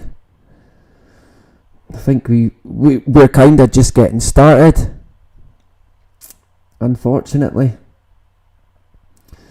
Oh man, why am I fucking hopeless? Oh man. Yeah. What have I done now? One of these days, we will get it right. He said that last time, but there you go. Australia at the moment as well. Fucking hell. It's crazy. Fucking, I thought Scotland was bad, but Australia, they're the ones that are basically becoming the blueprint for tyranny. Of course, going by Dan's buddies, the cretins, we're not in a tyranny. It's not a tyranny. You keep telling yourself it is not a tyranny, because it fucking is a tyranny. Yeah, I also vape. I try not to. I had to jack smoking. That's another thing as well that someone said. Oh, he vapes. Why is he worried about 5G? Yeah, that totally means that we should not worry about 5G, right? Sure. I think someone said as well, smoking gives you cancer, so why should we worry about 5G? Of course, yeah, let's completely not fucking worry about 5G. There will be nothing to worry about. It won't be dangerous. Sure. Let's go with that. Let me see if I can do this, right? Without fucking it up, of course. I tried, I think, last time. I think the mic was too loud. Maybe it's because I'm old. But I felt it was maybe a bit loud. So I tried to turn it down a bit tonight. But it's maybe too low now. Going by me and my fucking expertise. Why can I not do this? I'm trying to find this video. What the feck? Yeah, there we go. I think I'm getting there. Wherever there may be, we'll get there. One day at a time. That's what they say, right? One day at a time. Not that you could go 2 days at a time, I guess. But that's actually something that my dad used to say. A day at a time. You'll get through it eventually, and we will get there. We will not bend, we will not break. Not today. It's from Carbon Talk. Let me see here a sec. Before I've... Oh, fuck's sake. What have I done? Oh, man. Oh, me. I am hopeless. It's only a short video. 2 minutes. 2:22. Not 3:33, at least. Freemason! Exposed! It's a great channel, Carbon Talk. We've touched on her before. Some great stuff. Let's, yeah, get rid of moi. I'm in the way again. So yeah, we add the screen. That would help. Let's mute me for audio purposes, because I'm a fucking idiot, of course. Your dog, yeah, I've heard that CBD can do that for dogs. It helps with seizures. I think humans also. Again, I better watch what I'm saying. Otherwise they'll be like, he's not a fucking doctor, how can he say that? But from what I've heard from decent people, it's worked wonders with animals and other people who they try other stuff and it doesn't fucking work. So they get the CBD, not the one that gets you high. That's different. That's THC, I believe. Or so I'm told, right? Let's go with that. So I'm told. So yeah, we'll mute me for the time being. Let's get rid of me. Get rid of that fucking face. There we go. And mute.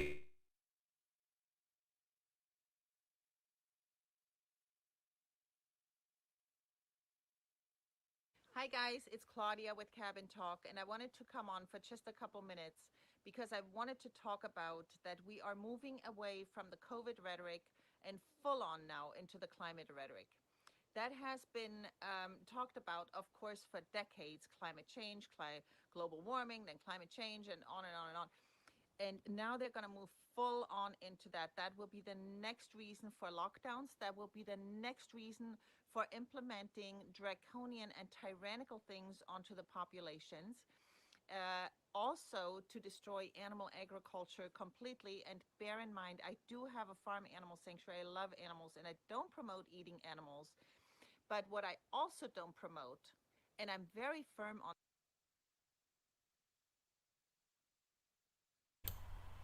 Right. Someone said they can't hear it.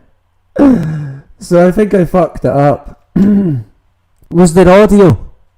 You didn't have audio, is that what you're saying? Solomon.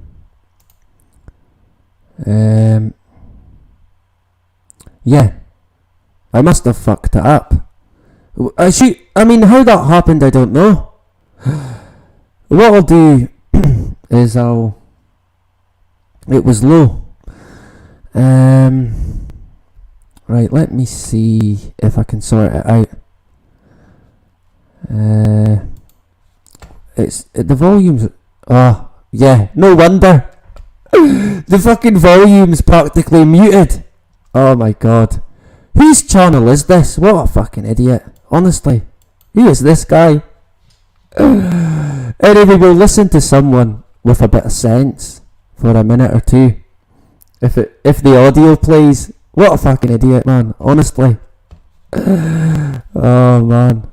hopefully this time, yeah, it might be too loud now. Hopefully now it's going to be turned up. Right, so we'll try again.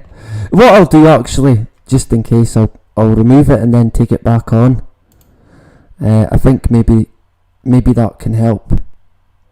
Sometimes. Right, take 2, okay?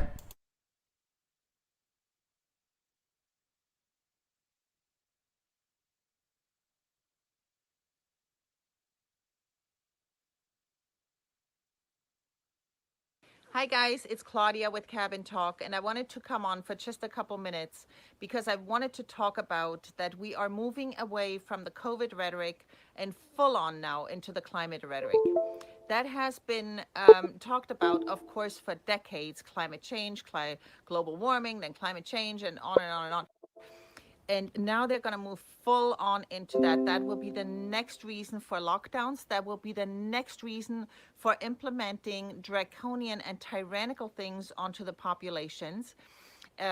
Also to destroy animal agriculture completely. And bear in mind, I do have a farm animal sanctuary. I love animals, and I don't promote eating animals. But what I also don't promote, and I'm very firm on that, is that people's farms are being destroyed. People's lives are being destroyed, and in a way for a lie. And that is what I'm absolutely against. They're trying to destroy small farms in Vermont. All the dairy farms, the organic dairy farms, which those cows really have it better than most, all got their milk contracts canceled. So from the middle of next year on, they have no place to sell their milk. Totally canceled their contracts, all of Vermont. This is the kind of stuff that is happening all over the place, and it's gonna destroy small family farms, and all in the name of reducing methane. I just saw that they agreed at the G20 summit, or whatever, G something summit, that they're agreeing to reduce methane by 30% by 2030, which means their number one methane producers, who is that? Cows. Animals, right? Farming. So they're going to destroy the farms. They're going to kill animals by the billions, and it's going to be an ugly scene. And I am just beside myself over that. So do not believe what you hear from them. Do not play along. Do support your small farms, and absolutely move into the country, step out of the system. Don't believe their lies, and most of all, do not lose hope. That is their number one weapon, is that people get up, give up, be devastated, and be sad. Be joyful, be happy, and be yourself. I love you guys. Bye-bye.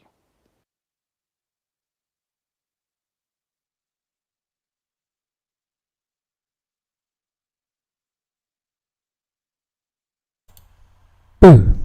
So that was I think Claudia is her name, from Cabin Talk, and yeah, I mean, hey, the agenda, it's in full fucking swing. Let's face it. We'd be kidding ourselves if we thought different. I was listening to the Bill Cooper today, this morning, well, yesterday now.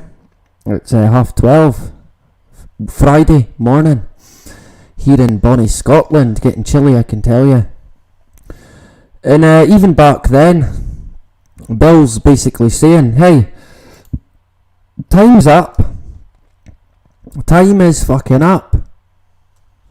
There's no time, there's no debate, there's no denying now the agenda. This is in 1993.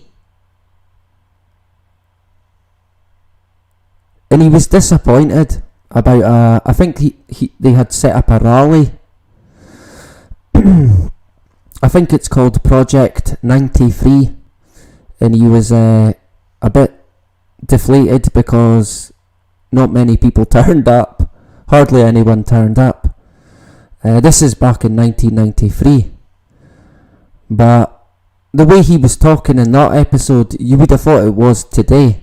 Honestly. The guy seems like he was ahead of his time, but of course he was a shell.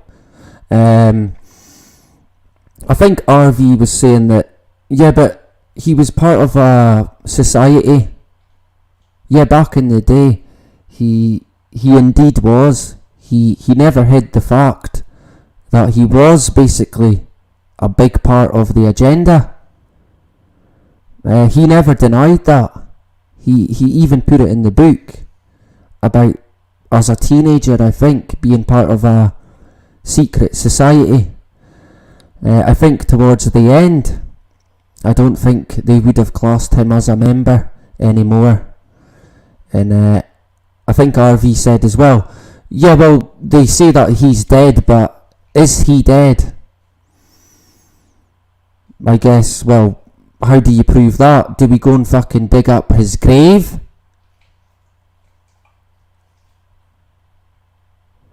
I think RV did also say that, yeah, well, Bill Cooper predicted 9/11.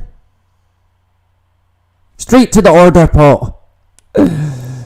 So he must be a shill. He predicted 9/11. Right, so going by that, Going by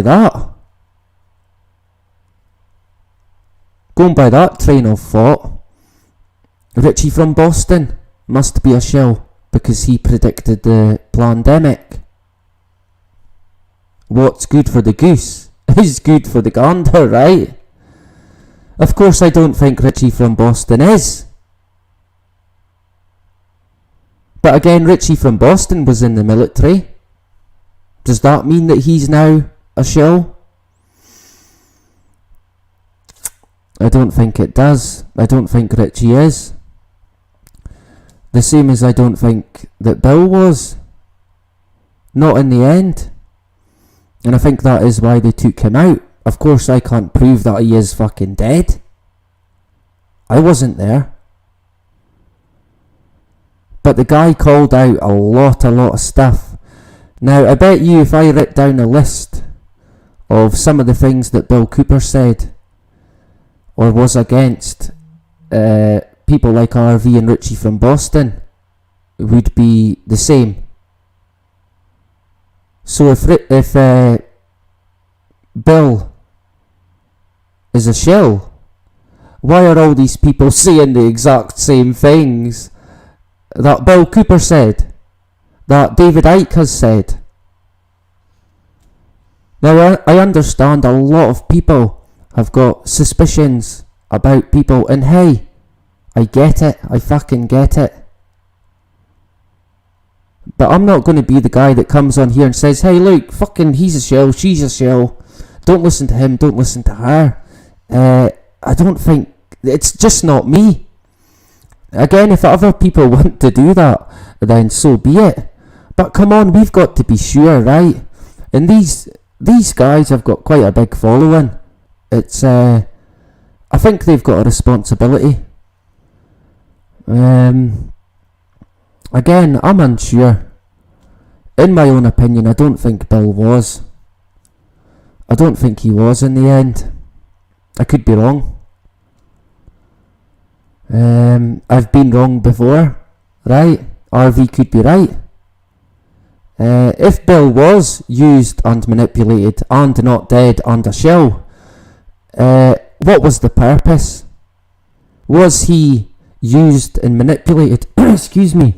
Was he used and manipulated to promote the truth movement? A lot of people, they see Bill as basically the godfather of the truth movement, speaking about stuff way before fucking anyone, even David Icke. And yeah, fucking, what's his face? Alex Jones. Bill called him out on several occasions, numerous times. He did not like fucking Alex Jones. He used to get quite angry, talking about cutting him off at the feet and all sorts of terrible stuff. I think Bill crossed the line in a lot of ways, so they took him out. In one way, he was getting politically active, but also in the media way. The Hour of the Time was getting fucking big. And I think they couldn't have Bill today. They would not have it. And he's not the only one. They've took people out fucking left, right and centre. Look at the amount of people the Clintons have fucking taken out. Fucking hell. We have got to watch. We've got to keep our guard up, right? Never rely on one person to direct you. Like Dan and his cretins. They just want spoon-fed everything from this one source, one entity, one person. Don't be like that. You'll trip yourself up. Even I've got people coming from his channel asking me questions. Me, a fucking nobody from Elgin, a wee fucking town in the northeast of Scotland. It's quite funny. I don't know if Dan will make his other video that he's claiming he's going to make. I think he might pull out, right? So we will wait and see where it goes. And we'll get into Dan again. Dan the man, the go-to for all you need to know. Excuse me. Let me see some comments. Bri in the house, good to have you tonight. As long as a side is chosen, you're in the game. So where does that leave us? Yeah, exactly. We know what side we're on. So we do the right thing now. And basically fight against it. That doesn't mean that you go out and get a hammer and fucking take someone out. Right? You've got to be smart. You've got to think outside the box. We need to find ways to infiltrate, if you like. I did see that people had been phoning up the radio and pretending that, yeah, the job's great, the juice is great, it's fantastic. I just want to big it up, big time. We love it. I'm sitting here getting my booster right now, injected into my nose. Can I get on? So, yeah, you can get on, of course you can. And then when they get on, that's not what they say. They say something completely different. They say that so-and-so had a bad experience and is now regretting it. Or they got the COVID. Shut them off! Order pot! Gone! Close them down. So they're not happy that people are lying to get on the radio. Good stuff, right? So there's ways and means. If we use our initiative, maybe bend the rules a wee bit, be a bit cheeky. Don't go getting yourself arrested. But be smart, right? Use your noggin. Think of ways to, infiltrate and try and take them down from inside. Like these people that are pretending. Right? We can all find a way to try and help. Small battles, small victories, and then slowly but surely we will get there. We won't give up. We will never give up. Great to have AKA in tonight. I hope you and your family are alright tonight. And Zeus Scott as well. Good to have you. Good vibes, yeah. We try and keep it positive, as can be. It's quite hard. I understand where the lady from Inform Scotland, I understand where she's coming from. She struggles to make that video because she knows what's going on. I mean, it's not good news to come on and tell people, hey, by the way, the death rate in Scotland's through the fucking roof. I mean, it's not good news. It is not what people want to hear. So it can be grim, but she built up the confidence to put it out, because at the end of the day, I guess people should know. You won't see that on the fucking BBC, put it that way, and it backs up what I've been seeing locally, whereas people have been dropping like flies. I think let me know if it's been happening with you. Remind me why I'm here. Oh yeah, you make me smile. Spot on. Yeah, great stuff. I wondered where that was going there. Remind me why I'm here again. I don't know. I don't know why I'm here myself some of the time, to be honest. But we're here anyway. Fell in love with this channel, and William, straight out the gate, good feelings about you, your fam. Thanks very much. It's good to have nice comments. Everyone here's great, but I've had my fair share of hate of recent, but I've got the skin for it. They're fools in my eyes, right? I pity them. Hopefully one day they won't have so much hate in them, and they won't be so bitter and twisted, and they'll be a better person. They'll feel a better person. They don't understand what hate, they don't get what it can do to them, right? Don't be bitter, don't be hateful, unless it's Bill Gates or the Rockefellers, right? That's an exception, of course. Where are we? So thanks very much, Justine, aka I mean, and Justine as well. Great stuff. And Brian, yeah, I think I read that one. Michael Ray, I missed. I've listened to damn near every hour of the time, most of it about esoteric gobbledygook. Yeah, I can't understand that. The thing that I like about it most is the phone-ins. I love it. I love going back to that time. It's like a snapshot in time. I think the phone-ins is what I prefer. I always look out for the phone-in one. I love it. It makes me laugh sometimes when Bill gets annoyed with people. Fucking stop phoning up unless you've got something good to say, right? Some guy phoning up, he doesn't even know he's on the air. It's fucking comical. And Bill's like, yeah, you're on the air now. And the person's like, what, we're on the air? And he's like, yeah, that's what I said, you're on the air. And then they're like, will I phone back later? And he's like, no, you're on now. And then they're like, well, on the air? And it's fucking comical, honestly. Oh man, it's like, it's comedy gold. It really is. And obviously Bill gets a bit upset with them. He loses his patience quite a lot, which is funny. I quite like it. But it's good hearing what people had to say back then. And even then, these people knew. In 1993, I was just a wee boy, man. I think I would have been 6 or 7. So running about, playing football or on my bike, and these guys, they fucking knew. They knew the lot, right? I don't agree with everything that Bill says, but some of his guests, oh man, they're great. They should have had their own show.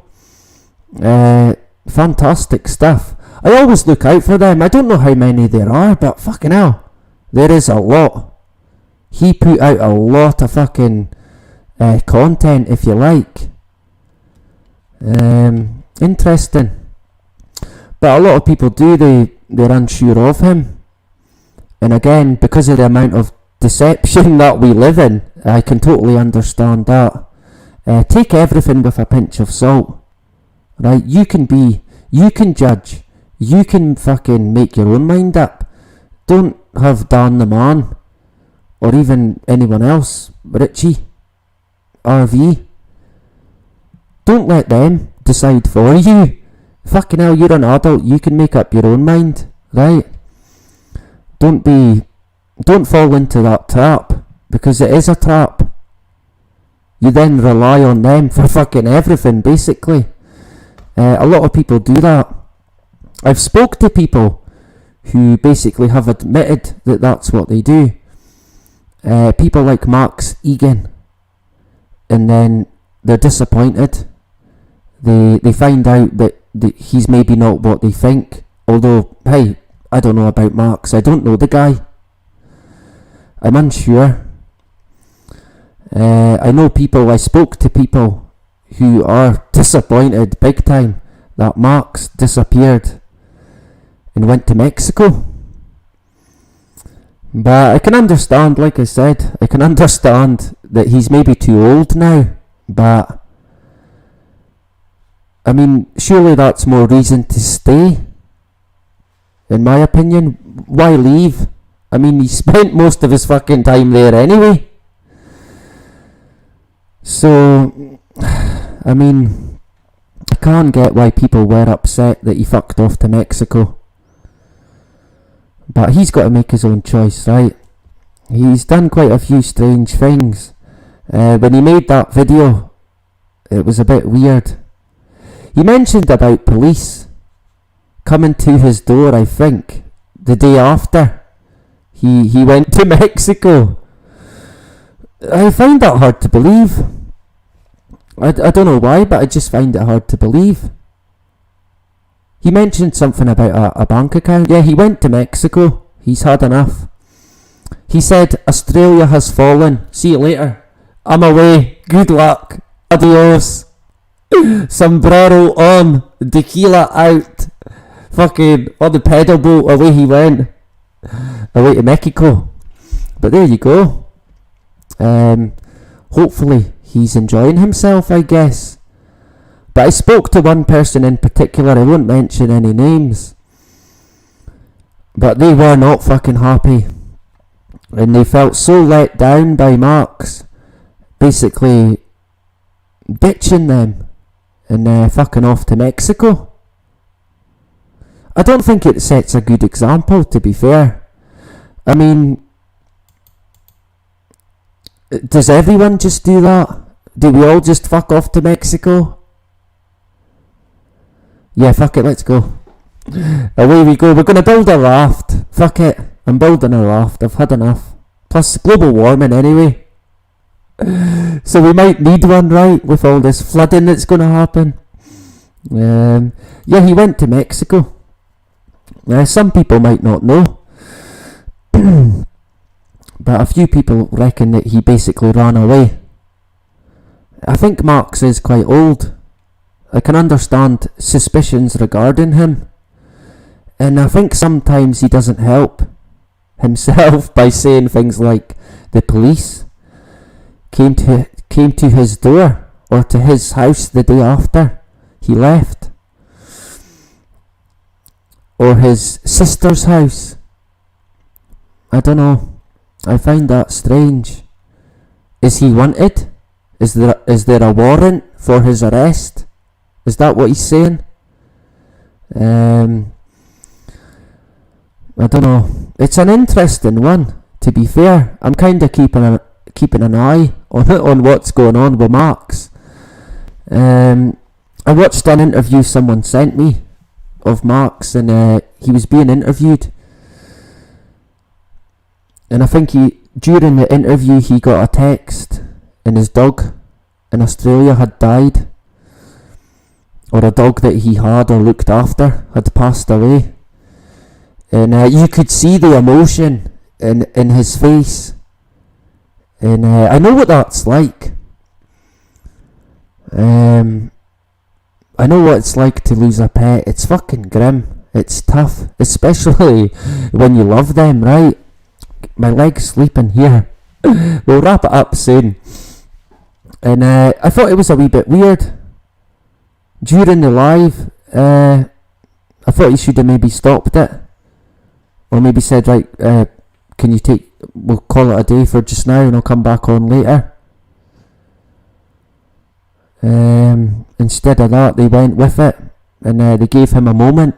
And I think he was in tears, actually. And they looked genuine. Am I saying that it might have been put on? I don't know. I really don't know. I'd like to think not. Surely not, right? But it was like an emotional thing. I felt it. And I don't know. I'd like to think that Marx is a good guy, but I think he set a bad example by running away to Mexico. I've not got anything against him. I could be wrong, but I don't think it was a good idea.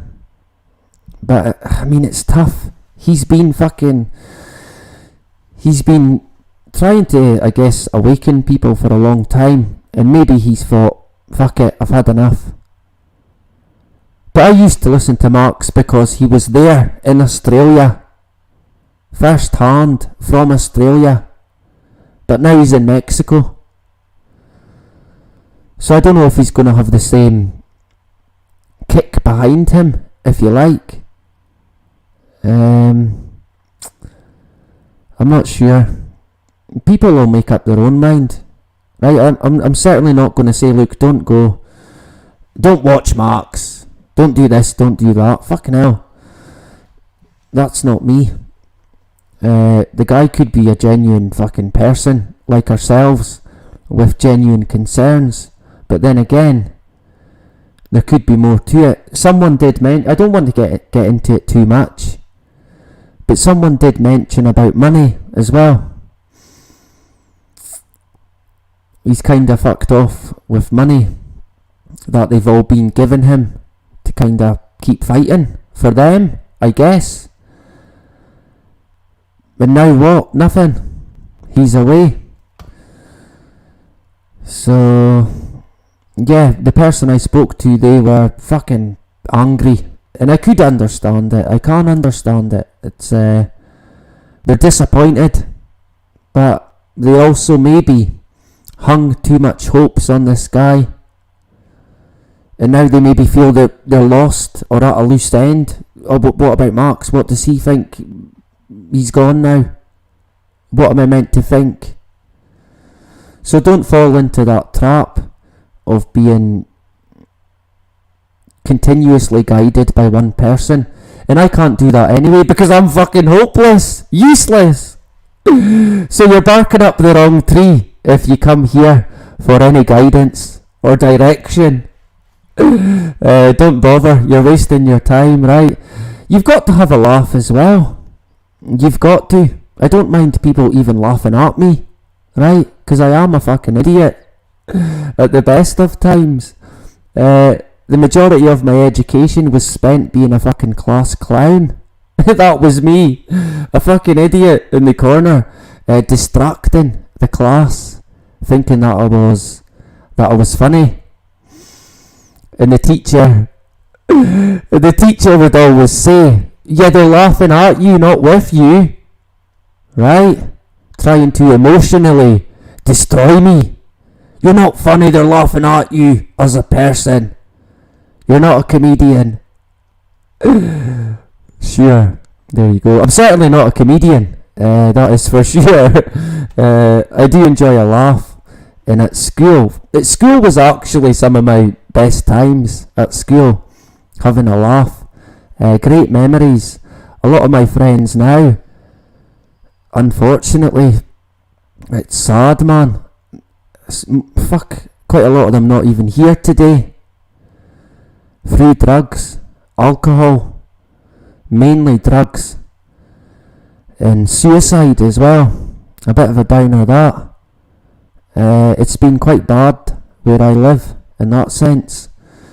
It's quite sad thinking back. A lot of these people that I grew up with, lots of good memories with, gone at a young age as well, their whole life ahead of them. Quite sad, to be honest. But I had great times at school. So many fucking good times. A bit of a bugger. We'll say that, right? But I was never the worst. I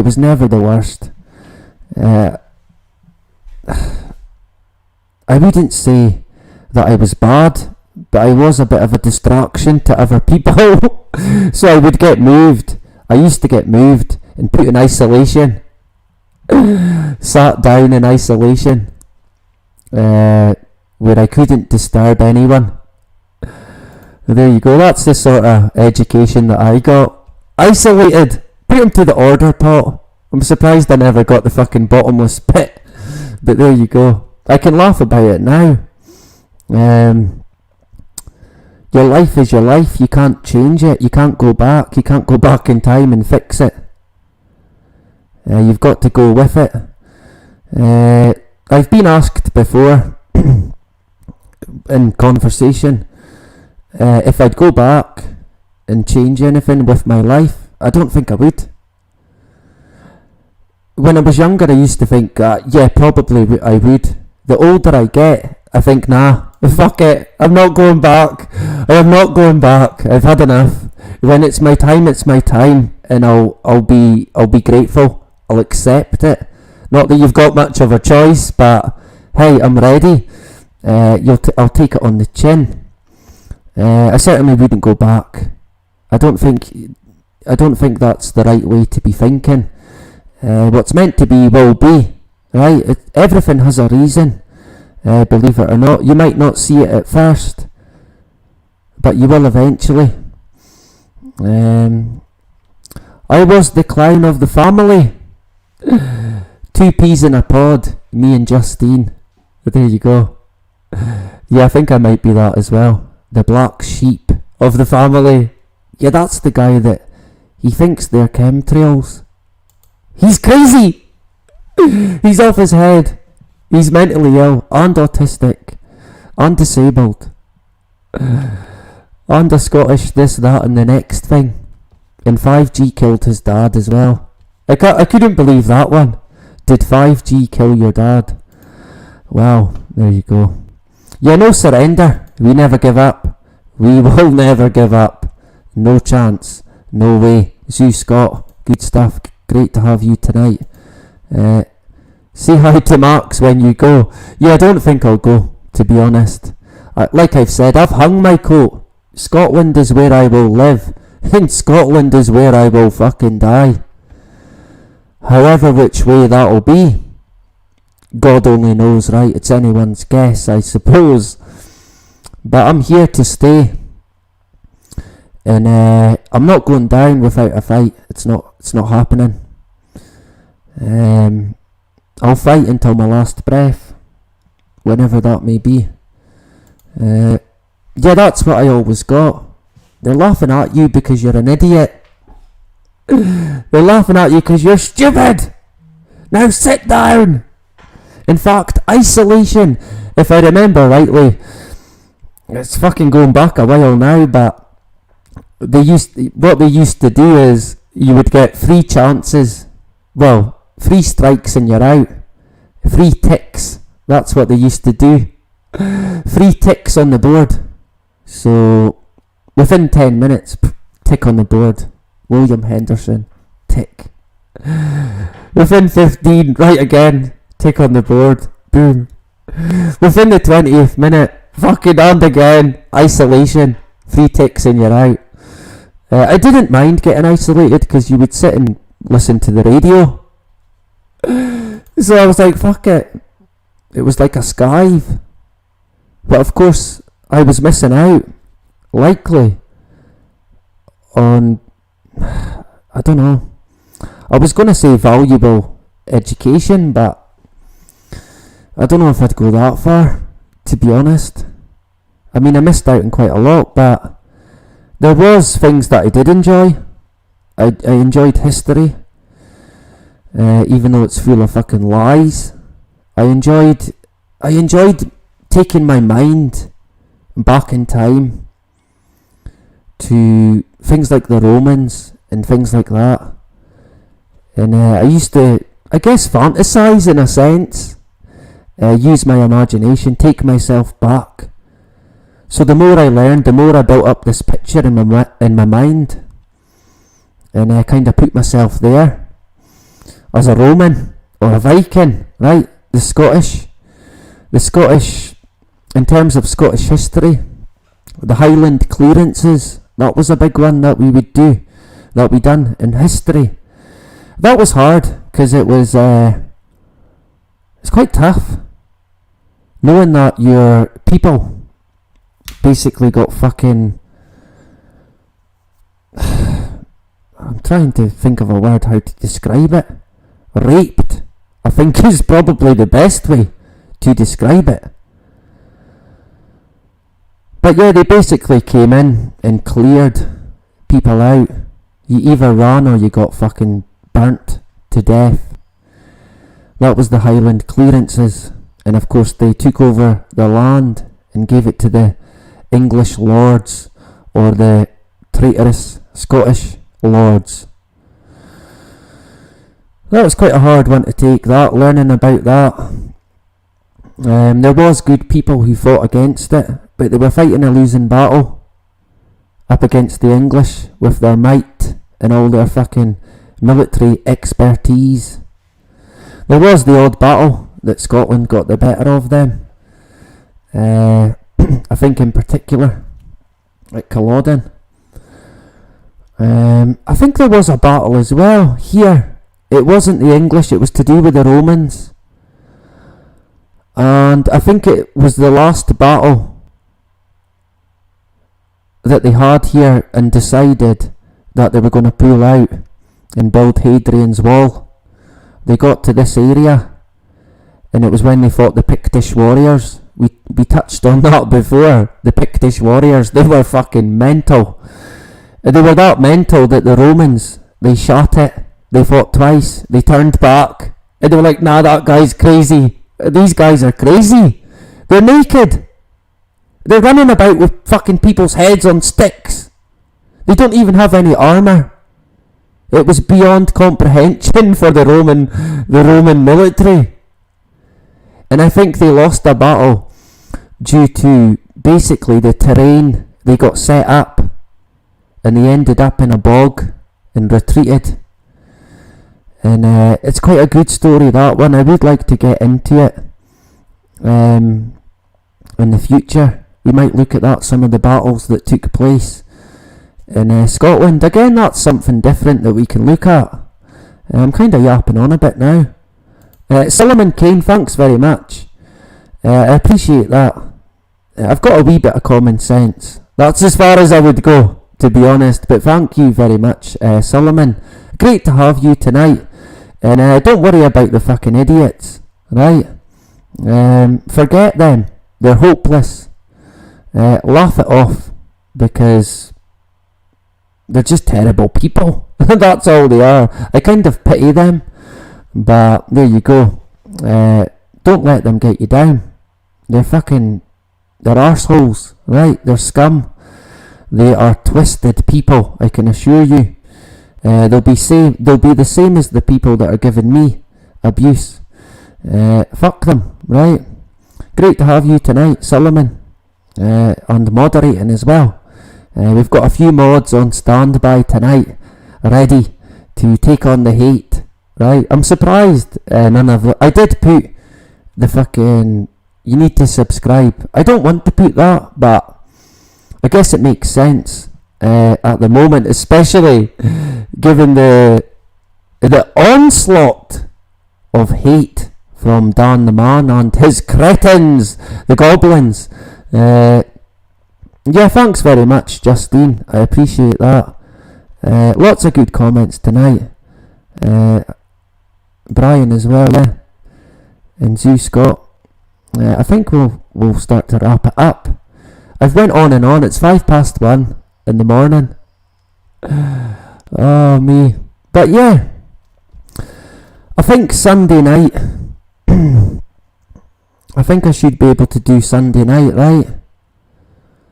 So I think on Sunday we'll have a bit of a news roundup. Cover some of the latest and a few other bits as well. If anyone's got any info, hit me up. There's lots of different ways to get in touch. I'll put my email in. Let me see if I can fucking even manage that. It's getting late, right? This is going to fall out my ear. I can feel it. It's creeping out my ear. It's like my brain pushes it out. There it goes. It's like my brain pushes it out. It's like, nope, we don't want that in here. A bit like the PCR test, I guess. Horrible fucking things, them. Jesus. I overheard my wife speaking to a friend. We'll say that. And that's my email in the chat. The friend had mentioned, oh, my leg, it's sleeping. It's this chair. Oh, man. The friend had mentioned that she had to PCR test her daughter. I think her daughter was, oh man, I'd kind of be guessing now, but none of them are old. Some of them are quite young, 6, maybe 8. And then she PCR tested, and now she's afraid of her, basically. I shit you not, that's what she said. She won't let her go near her. She won't let her touch her nose or anything like that.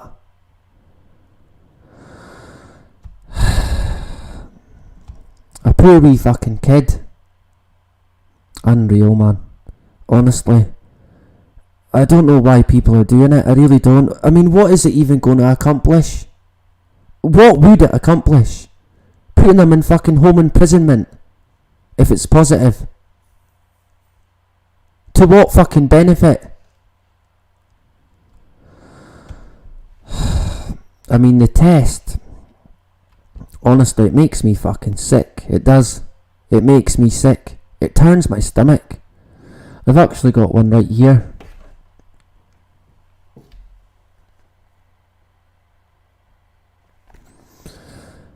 That I might plan on doing a test with. Not me, of course. Not even a human. I'm unsure what to test. I was thinking about doing it live, but because my camera's fucking hopeless, I guess I could buy a camera, right? Pushing the boat tonight. A webcam can't be that expensive.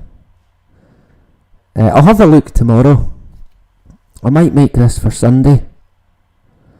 Has anyone got any ideas on what to test?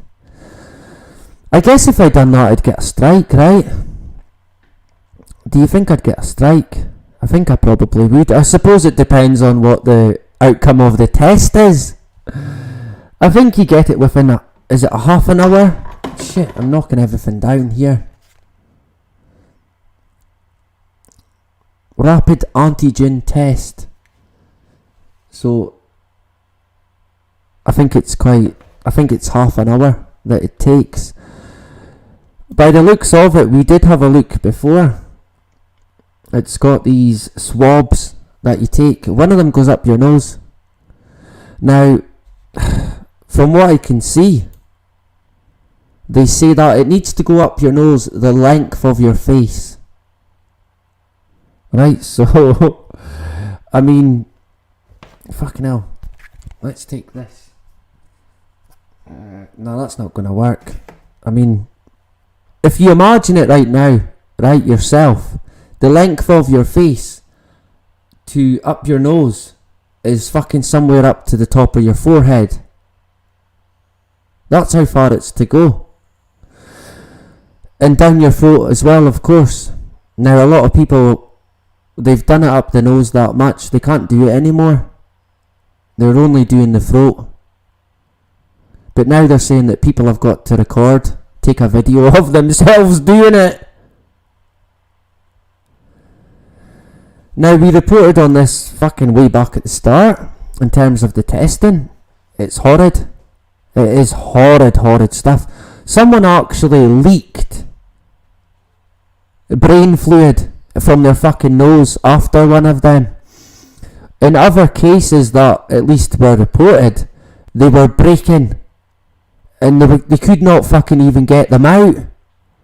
You'd think, yeah, we'll just get the tweezers and pull it out. No. Surgery, operated, cut open. Because it fucking broke inside their nose.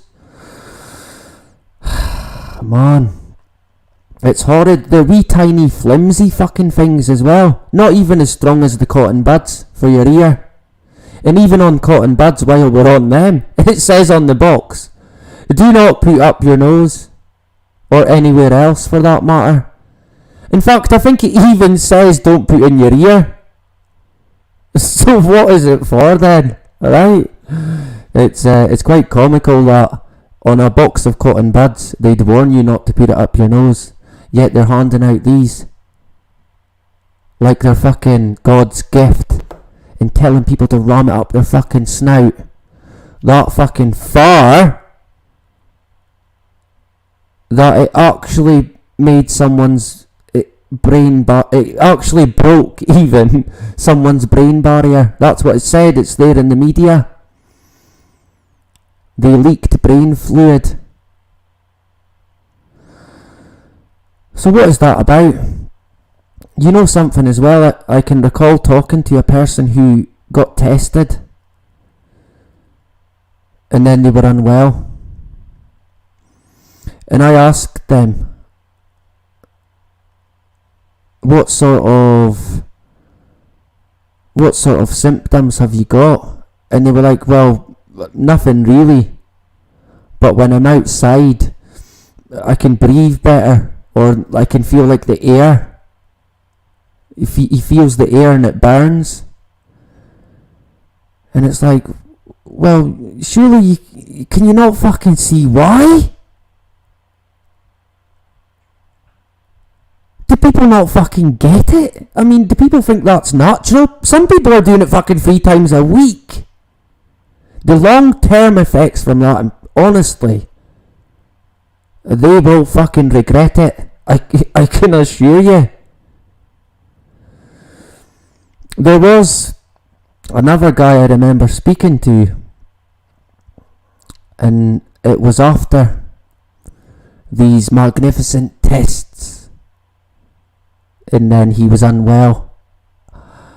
And with this guy, he lost his taste. But of course that would have nothing to do with ramming something so far up your fucking nose that it would touch the top of your fucking skull. Nothing to do with that, of course, right? Nothing to do with the swab down the fucking back of the throat. What, past your fucking tonsils? I mean, I struggle when I'm brushing my teeth in the morning. I brush my tongue. It makes me, I'm almost sick. I gag. It's like, ugh.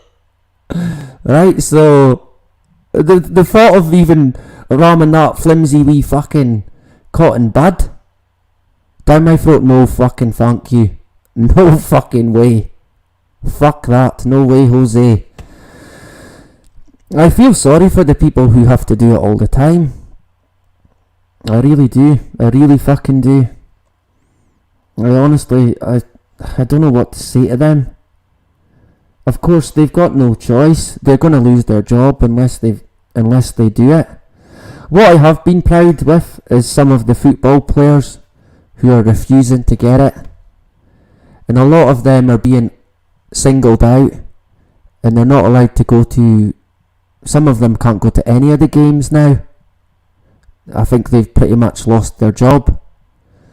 So they've gave up everything because they're refusing to be inoculated, and I'm fucking proud of them people.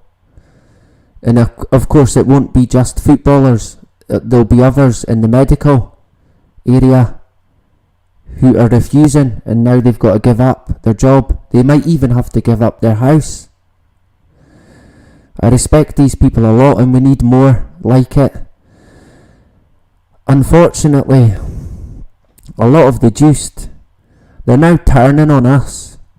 There's no, look, let's just stick together, let's be united, right? Although I'm juiced, I still don't believe that we should force it on everyone. There's none of that. If there is, we're not seeing it.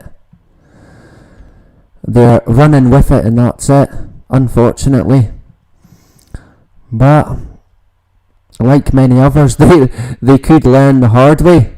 I hope not. I touch wood. I really do hope that people are going to be okay. And hey, some people are okay, like we've said.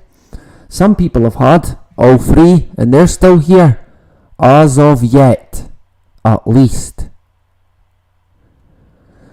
But then there's the other side of the coin. Some people ain't. Some people can no longer walk. Some people are now brain damaged. At least they won't get the COVID, right? Wait a minute, my mate did get it, and he was double juiced. That's that out the window then. What's the fucking point, honestly? You never missed that much, to be honest, Draga. Late to the party. You can always catch up. We've went 3 hours 20 minutes. I'm definitely going to have to wrap it up now. We're yapping on and on. Yeah, the kids, fucking hell. It's sad stuff. It really is. Yeah, I think 100 tonight for Draga. I do feel for the kids at the moment. I always tell my son, look, don't let them force anything on you. He's only 6, but I try and explain it in a way. I always say to him, look, anything in a medical sense, it does not happen at school. Nothing. Not even brushing your teeth. That happens at home. In terms of testing in a medical sense, I'm trying to make him aware that that should not happen at school. If any testing is to be carried out, it's me as the parent, the guardian, that makes the decision on that, not the school. So without kind of scaring him and saying it in a certain way, I'm kind of trying to make him aware that the school has no responsibility over him. Yeah, they might be there to teach him different things. Nothing in a medical sense. I don't want them interfering in any way.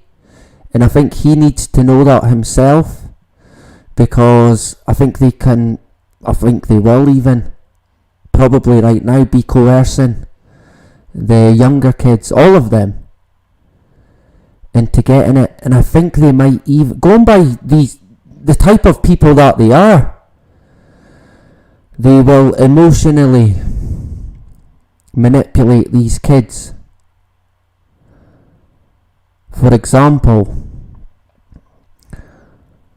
they'll say, look, you don't want to be killing your granda, do you? You don't want to be killing your granny, do you? With the COVID. And that is emotional fucking blackmail. That's what that is. That's what they'll do. This is how sick they are. It'll be happening right now in schools. And yeah, I think they have. I think they have started in the UK. It'll be happening right now in schools. I know in America it is happening. And I can tell you right now, it is not good fucking news. It is not good. I don't even have to go into detail. It is not good. Of course, don't take my word for it. Do your own digging. Do digging locally as well. Find out stuff. Ask people different questions. You can find out things by asking questions, and you can find out things by not necessarily asking. For example, trying to find out if someone's been juiced. You can kind of start the conversation and take it a certain way, and then they'll kind of tell you themselves, and you can kind of think either way if they're going to continue the conversation or not, right? But yeah, schools are pretty much that. If my son Billy didn't like school, he loves it. He absolutely fucking loves it. If he didn't, I would be pulling him out already. But that might come yet. But he does, he absolutely loves school. The other two not so much. But Billy is obsessed, he loves it. I don't think I can take him out of it. But that might change. I guess with the way things are going, they might eventually not even let unjuiced children into school unless they're tested. So if that is the case, my son won't be going back to school. It won't be happening. He'll be coming out and he'll be homeschooled. I might have to give up certain things. So be it. My children are my priority. Even before myself. I feel that responsibility, at least until they get a bit older. Raising children is an interesting one as well. I think we might get into that in the future. Not that I'm an expert on that, far from it. That is for sure. As a grandparent, I'm not going to verbalise how I'd respond if anyone touches my grandchildren. Yeah, I think a lot of people will get angry, fucking right, and so they should. It's beginning to heat up in that sense. An aunt, yeah, great stuff. Yeah, I remember my auntie Sheena, who stays in Australia now. God help her. She actually saved me once, seemingly, when I was a wee boy. Seemingly I nearly got swept away at sea in Lossiemouth, where I pointed out, in the coast. And then my auntie Sheena fucking ran in and seemingly got me and took me back. Seemingly they thought I was a goner. Just a young kid. Don't let your kids play in the sea, or they might end up like me. It's a poem. There you go. I think we're going to have to wrap it up tonight. Great comments as well. Always great engagement. I enjoy it. The time flies. It really does. It might drag for some of you. It's like, fucking hell, he's still going on. But it flies in. It just like that. My daughter, is using my granddaughter against me. Man. See, this is the kind of thing that I hate. I hate it. And I know it's happening. I know it is happening. And again, it's a bit like emotional manipulation. I don't think it's right. It's sad. It is. It's fucking sad. It breaks my heart that to hear that. I'm sorry to hear that. A dog named Boo. Hopefully your daughter will see sense. It's heartbreaking to hear that. It really is. It's sad that. I hope you get to see her and your daughter sees sense. It's not right. It's not right. Not right. Holding back a loved one from another. It's fucking terrible that. I could never do that. I could never do it. Never. No matter what. I remember thinking, if my dad had been... My father died from cancer. If it was in the COVID days, the days of COVID, they wouldn't have let me go and see him during the lockdown. And I remember thinking, no way, no fucking way would they have stopped me. I would have got arrested, fucking tasered, before they stopped me from fucking seeing my father, even if they claimed that he had the COVID. Nothing would have stopped me. Even his dead body, I would have went to see it. Because I loved him to know. My dad was my hero. He really was.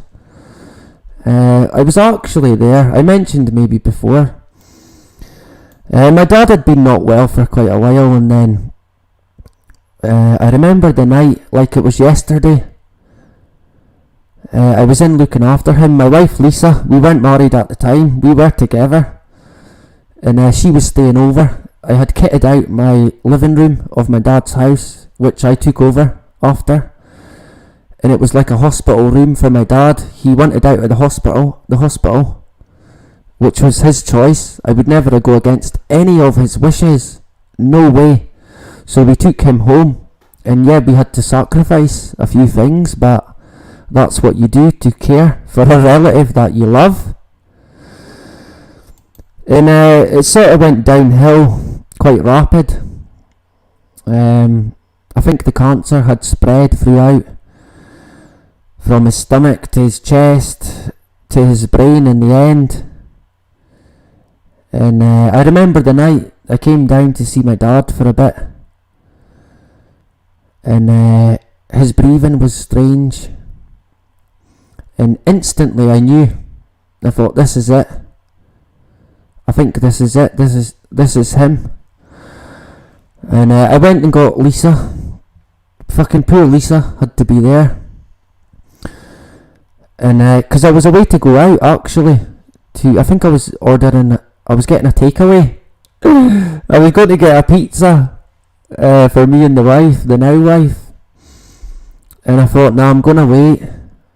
So I thought maybe Lisa could go. So we both came down, and I was like, look at his breathing. His breathing's not right. And then there was the last breath. It was like a really strange one. And then silence. And that was it. And I kind of felt that he was free then. As sad as it was for him to go, he was in a lot of pain. Even with the morphine, he was still suffering. And it was strange the way it happened. It was like, I don't know, I can't even really describe it. It was like something said, look, you've got to be there now because your dad's away to go. And unfortunately my wife had to be there as well. And that was it. And it was, I kind of froze, to be honest. And took a step back. When something like that happens, it can make or break you. It really can. It can destroy you. Or it can make you a better person, I guess. Maybe not a better person, but with a bit more experience in terms of life, because death is a big part of it. And it is sad, yeah. It is quite sad, but I mean, it happens to us all. We're all going to pass away one day. And I am grateful for everything that my father did for me, for everything that he taught me. I'm very grateful for it. He taught me just about everything that I know. But it was a sad day. I honestly remember it like it was yesterday. I think it's been 8 years now. But it's so clear in my mind. And I firmly believe, everyone knows that I'm not a religious person, but I firmly believe now he's at rest. He's at rest now. And in terms of my dad, it's quite funny. He used to say that he was going to live until he was 126. It was either 126 or 127. And when I would ask him why, well, why is that? As punishment. He said it was a punishment. He said that he went to see a fortune teller, and she told him that because of his, let's say, colourful childhood and some adulthood, he was to live until he was 127 and suffer life, basically. Right, so he was cursed, kind of, because of the bad things that he done. So when, it's a kind of strange way to look at it, but when he passed away at 70, I kind of thought as well, look, you've been redeemed. I think some might call it redemption. He no longer had to live until the extensive amount of years. So his time was then, and he went to the other side, if you like. And I sometimes do think that he's there or thereabouts, round about. It's strange, different signs here and there. And of course I named my son after my father. And he's a bit like my father. He's a character, put it that way, which was what my dad was. He was a character full of life, always full of life. We'd help anyone. And yeah, he was my hero. But no one lives forever, and I don't think people want to. To be honest, once you pass a certain stage, you're kind of accepting of the fact that eventually our time will come. And when it comes, it won't miss you. Right, that'll be it. And we'll be on to the next level, if you like. It can be tough as well. I always find it hard when young people pass away. They've got their whole fucking life ahead of them. I always find that hard. Young kids, it's sad. I really do find that sad. But again, that is life, but not as we know it, I guess. He said the name. We've got to live, and we've got to fight. But unfortunately, we all do die. I kind of look at life as a gift. So it's up to us, I guess, what we make of it.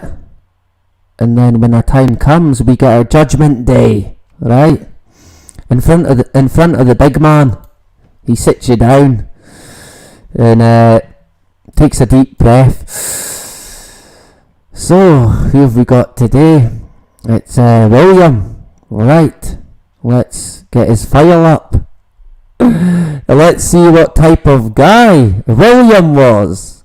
And then, yeah, you get judged, I guess, on all your pros and cons, and it gets weighed up, and you're either, yeah, in you go, or trapdoor, down below, down to the pits of hell, right? Hopefully not, but of course, who knows, right? Life is a path, death is a destination. I like that.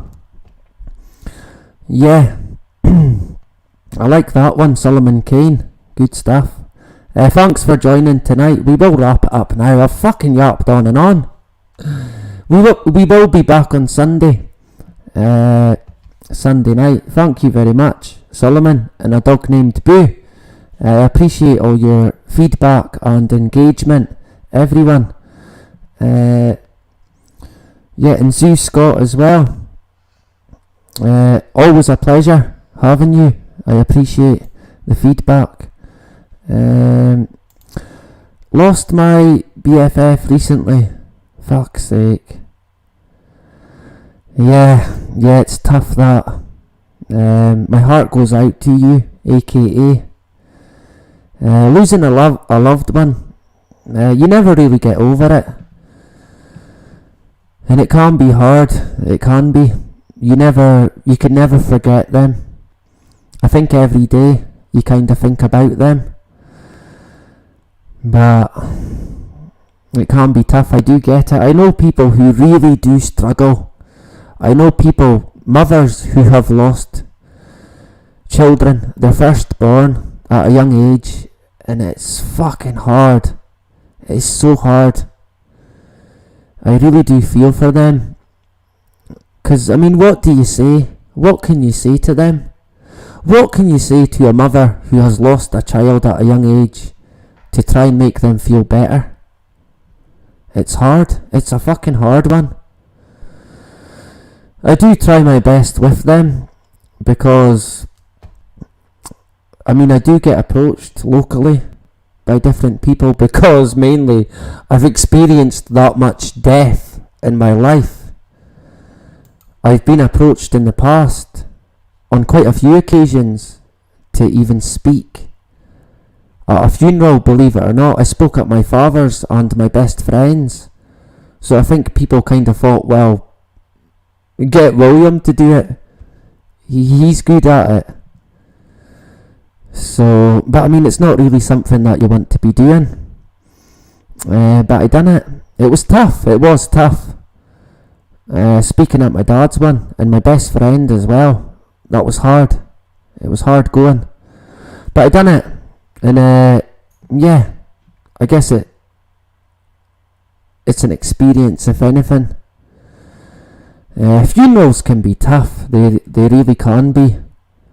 I've not been to one in quite a while. Touch wood. I better not say that.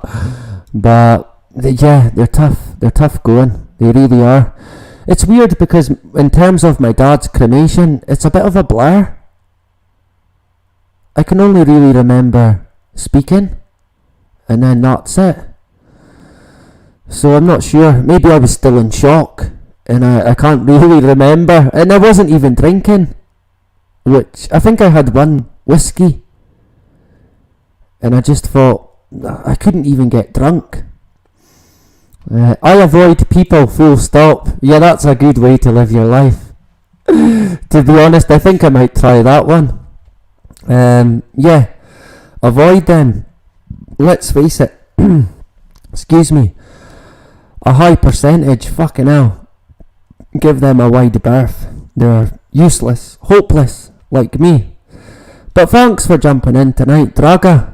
And James as well. James Malcolm. Good to have you tonight, brother. Yeah, you kind of feel like you want the ground to open up and eat you, right? It is tough. When I am in a situation like that, I do tend to remember the good times. I think back and remember the good memories in terms of my dad and my best friend as well. I think about him quite a lot. When I pass the cemetery where he's buried, I always think about him, and I walk past where he's at. Sometimes I'll play music, and it can give me a bit of comfort sometimes, if any. But I do like to think back of the good times, and kind of, it can be tough, but I kind of be grateful for the time that I did get with my father, and the time that I did get with my best friend. But yeah, they're not here today. But I am, in a sense, I am grateful for everything that they taught me, all the good times that I had. Unfortunately, we can't be here forever, and I do, in the back of my mind, like to think that one day we will meet again. Not one day sooner than that time is meant to be, whenever it may be. I kind of have images in my mind of my dad meeting me at the gates, if you like, for Judgment Day. I'd be able to tell if it was good or bad by my dad's face, right? He'd be shaking his head. You're not gonna like it. Pits of hell and order pot. There you go. But you never know. I do like to think that one day we will meet our loved ones again. Wherever that may be, is anyone's guess. There is something that I wanted to get into. We mentioned it before. Near-death experiences. That used to fascinate me. And some of the stories in regards to them, fucking hell, they're interesting, to say the least. So I think we might get into that another time. And death can be a hard thing to deal with for anyone, no matter how strong you are. It can be really tough. So my heart does go out to anyone who struggles.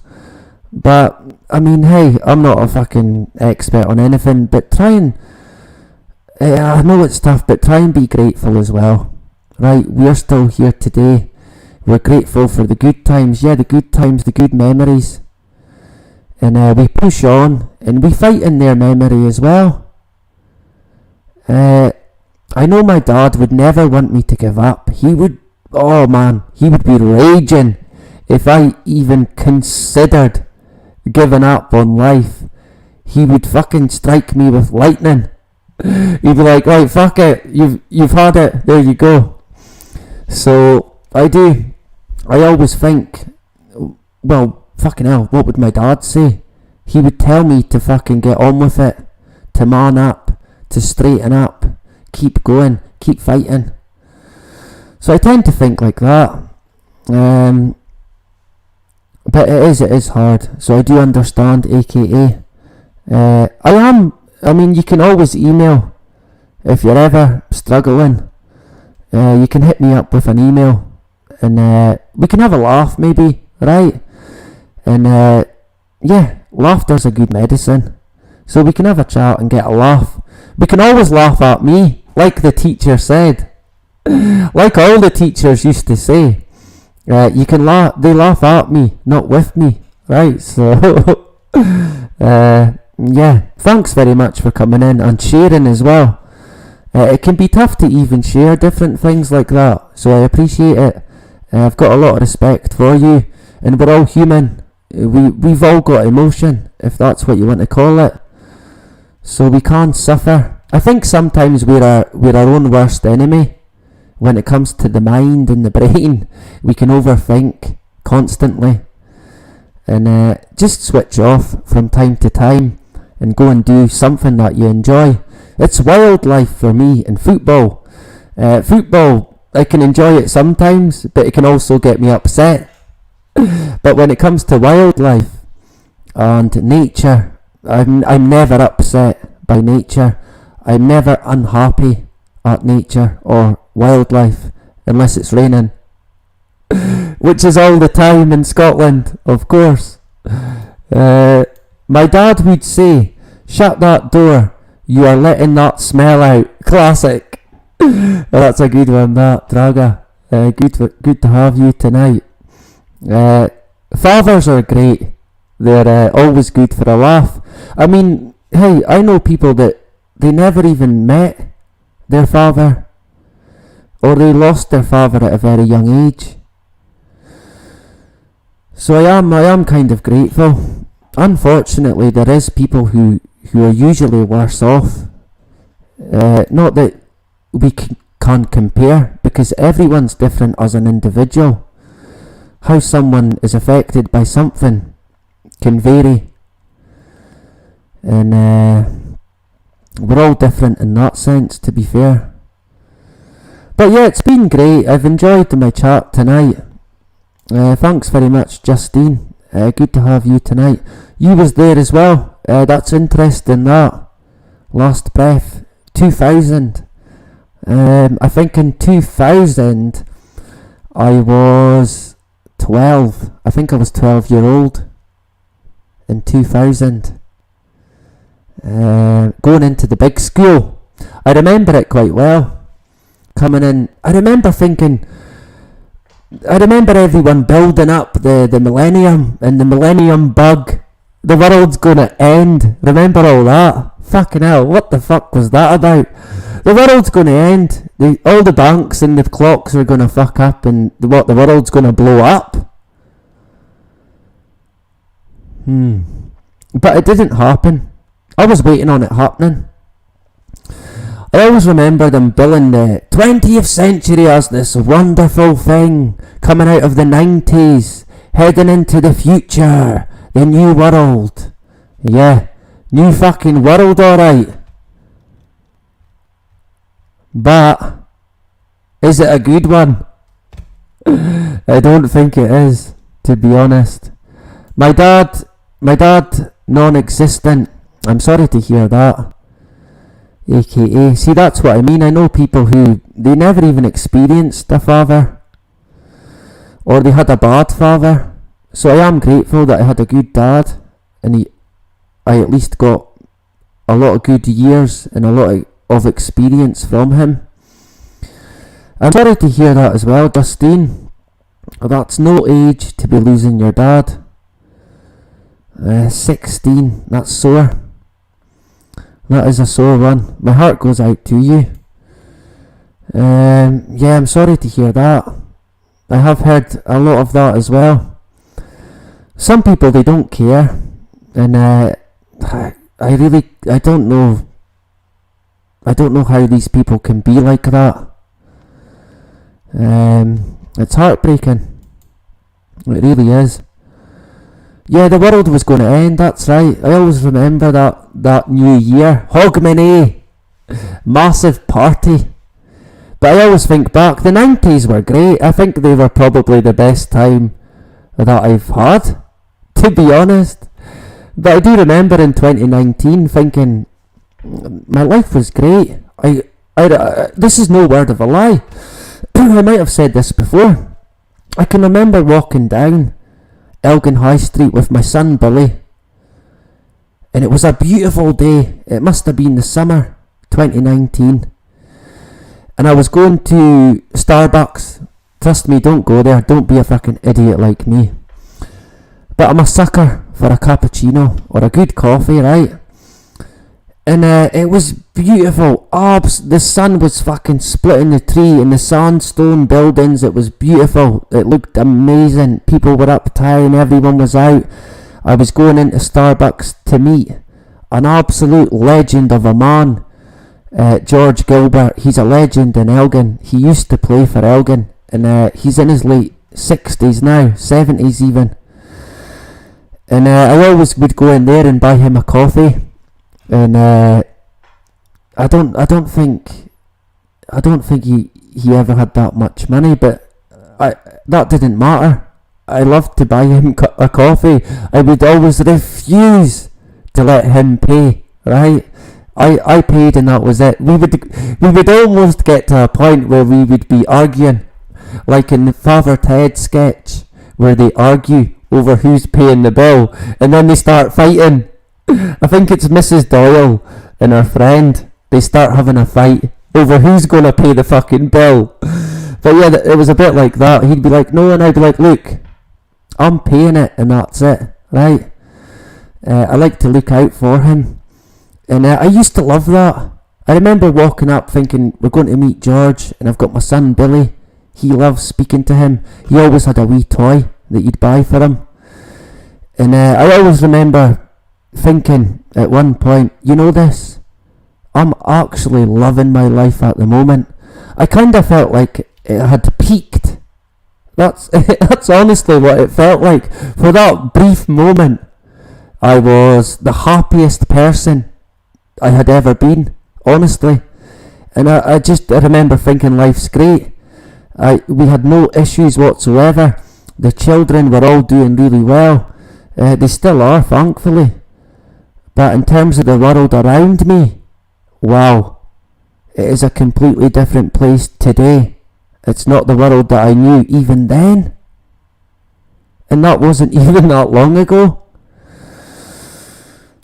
So yeah, unfortunately, we know where it's going. We know what the agenda is.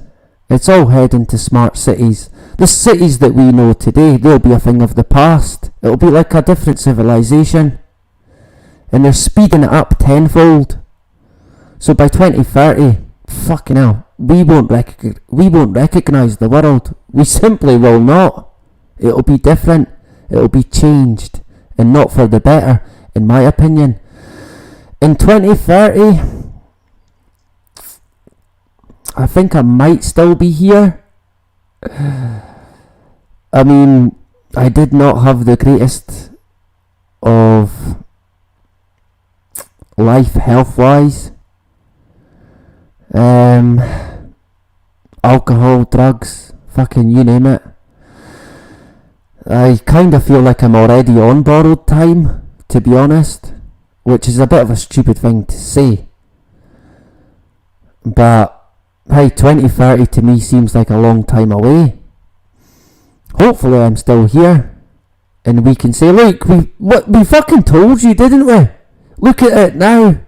Look at what they've done. You said it was a conspiracy. Of course the agenda is in full fucking swing at the moment. Anyway, this time, fucking hell, we've nearly went 4 hours. We're 10 minutes off of 4 hours.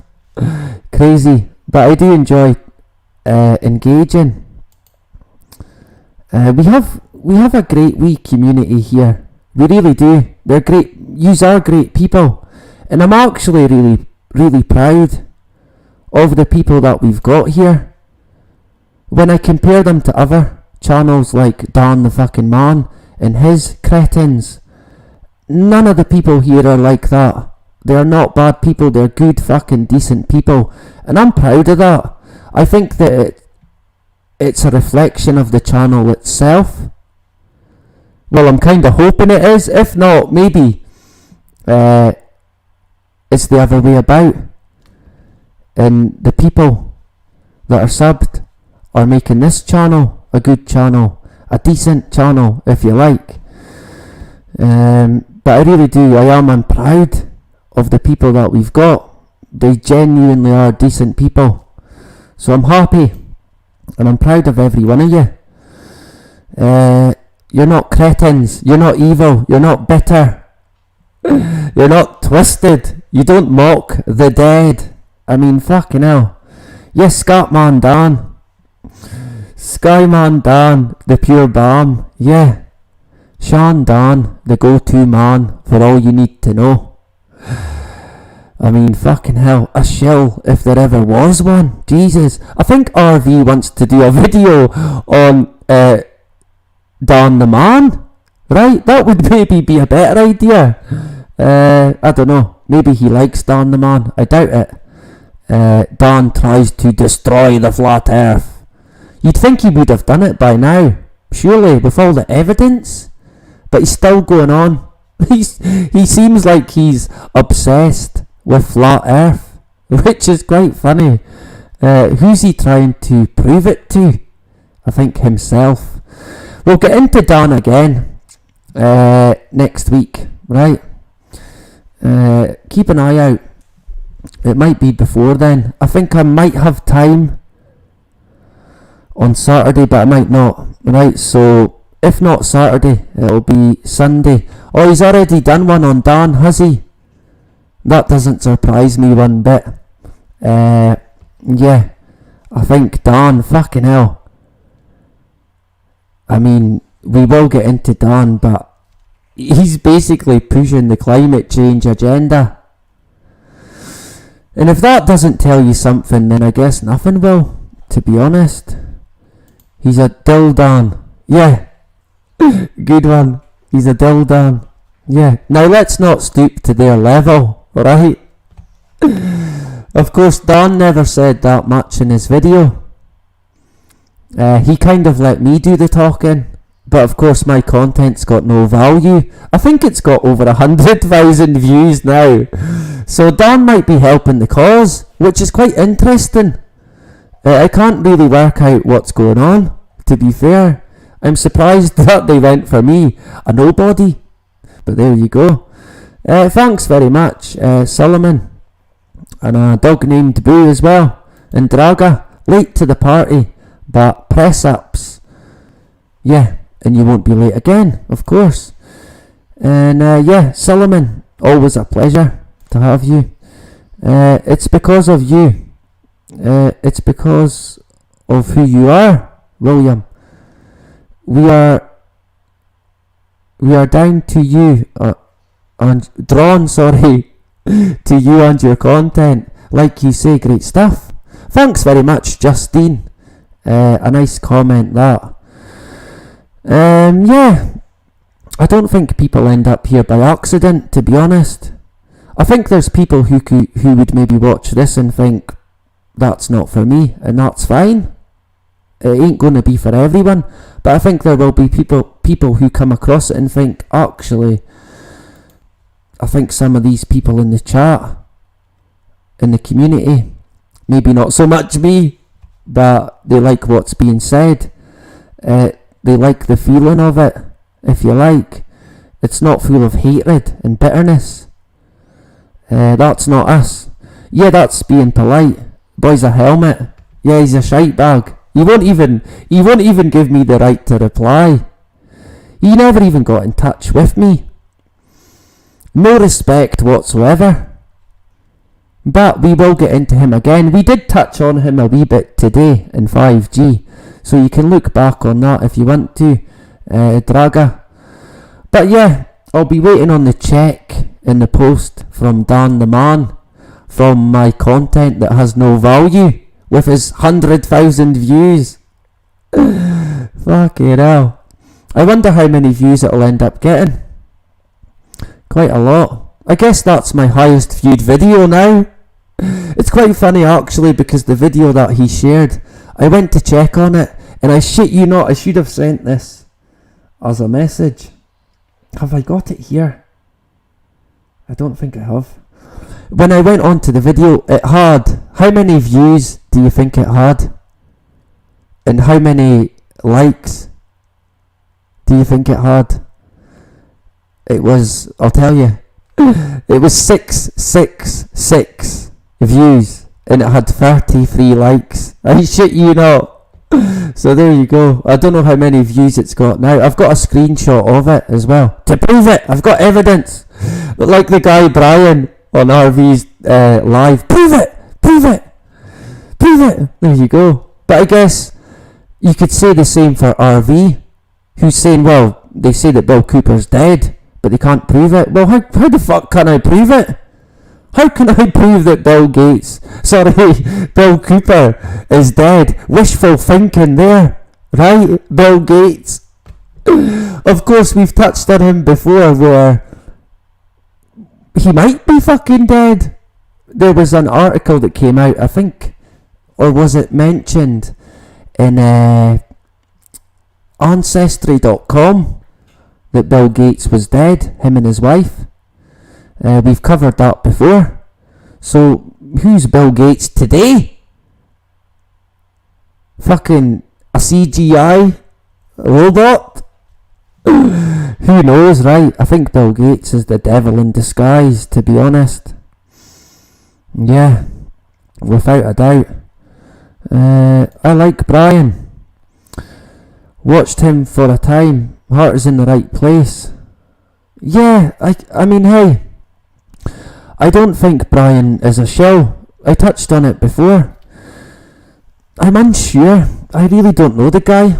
I mean, you'll know better than me if you followed him for quite a while. The mask thing, I think, was a bit below the belt. I mean, yeah. But we can all make mistakes as well. So I think he's going to correct the mask situation. And he did explain why. People had asked, look, I've got to wear a mask. Can you put a mask that says fuck Bill Gates or whatever it may be? And he put it up.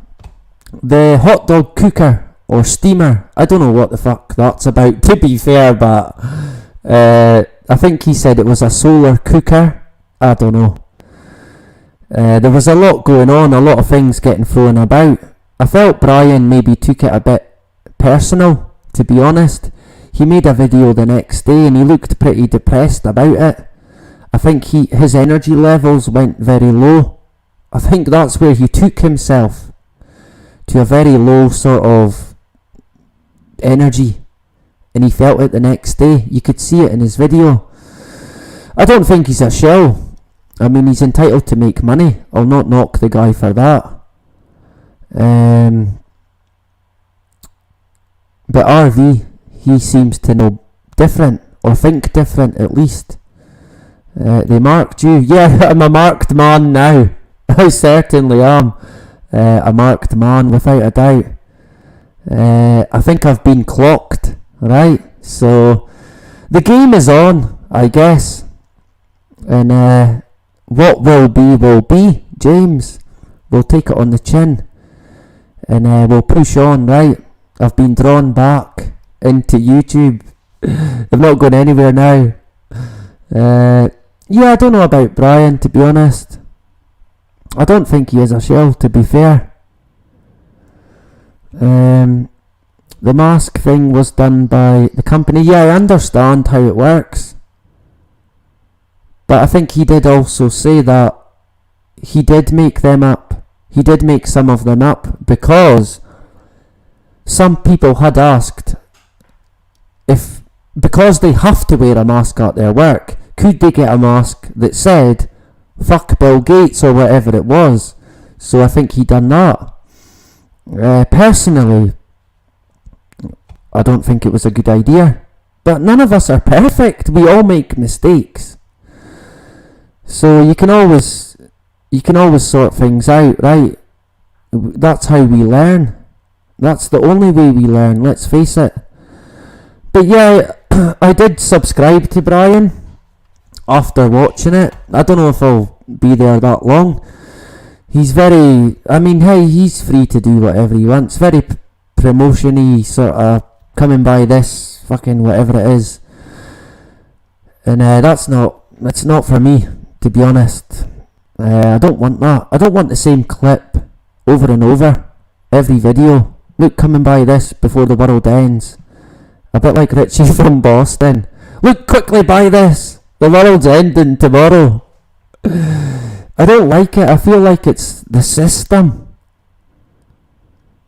So, hey, they can do whatever they want, but I don't like it. I don't like the constant promotions.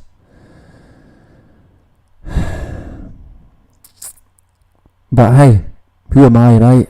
A nobody.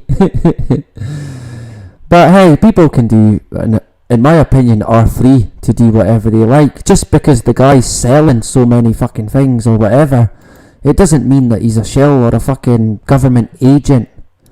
But there will be them out there, because this is what they do.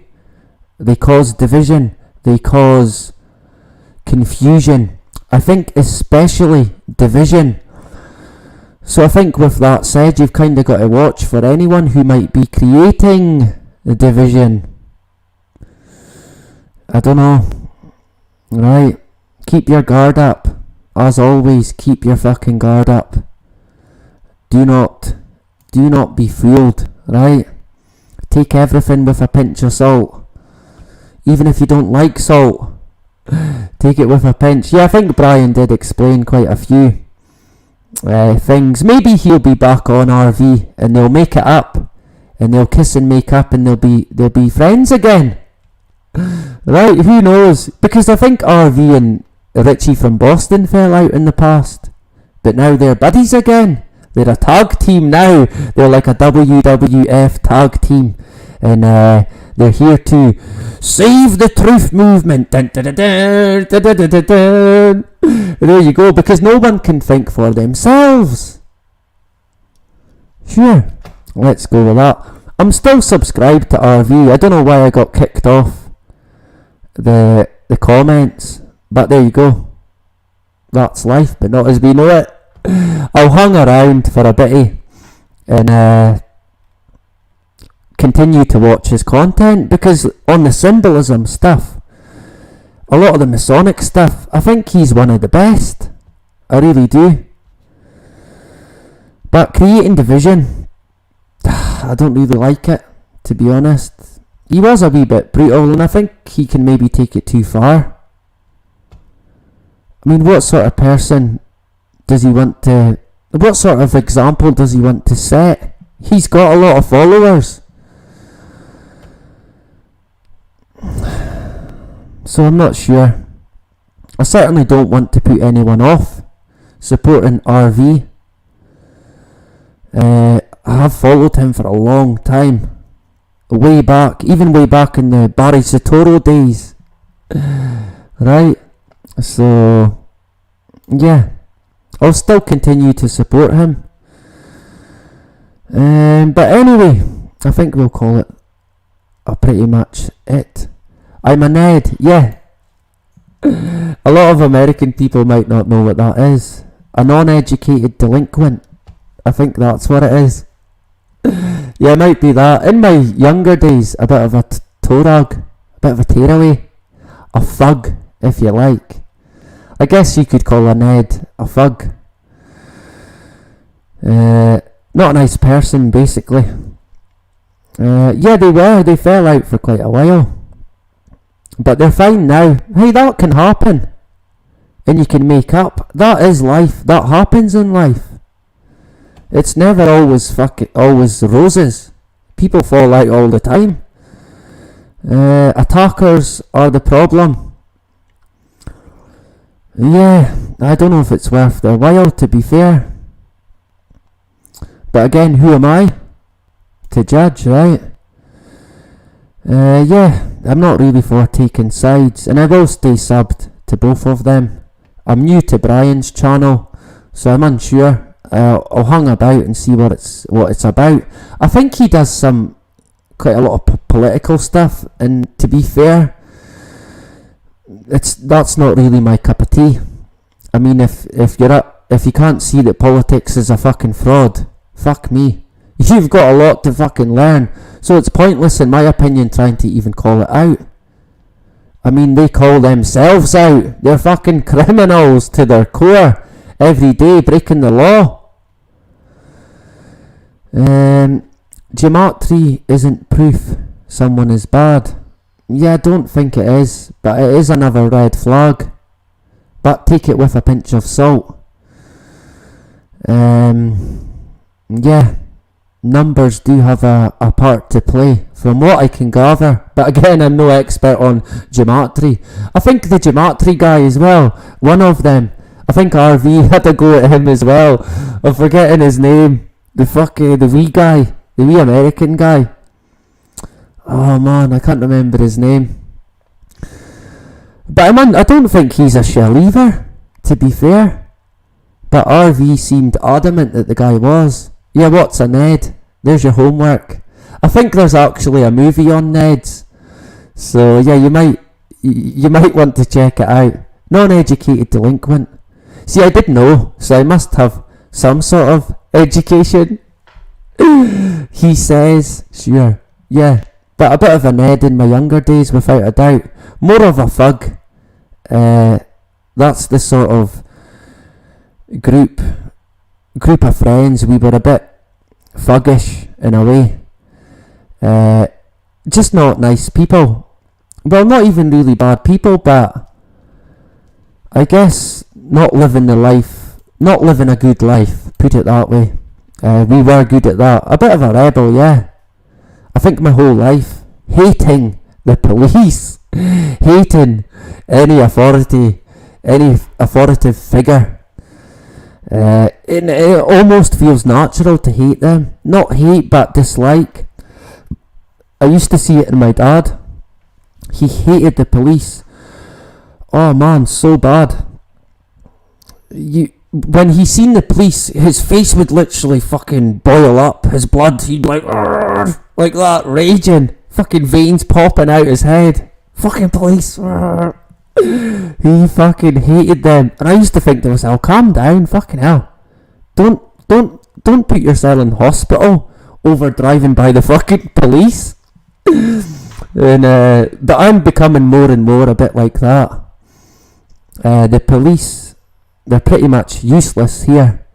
If you lose a phone or a set of car keys, it might get handed in, and you might get it back.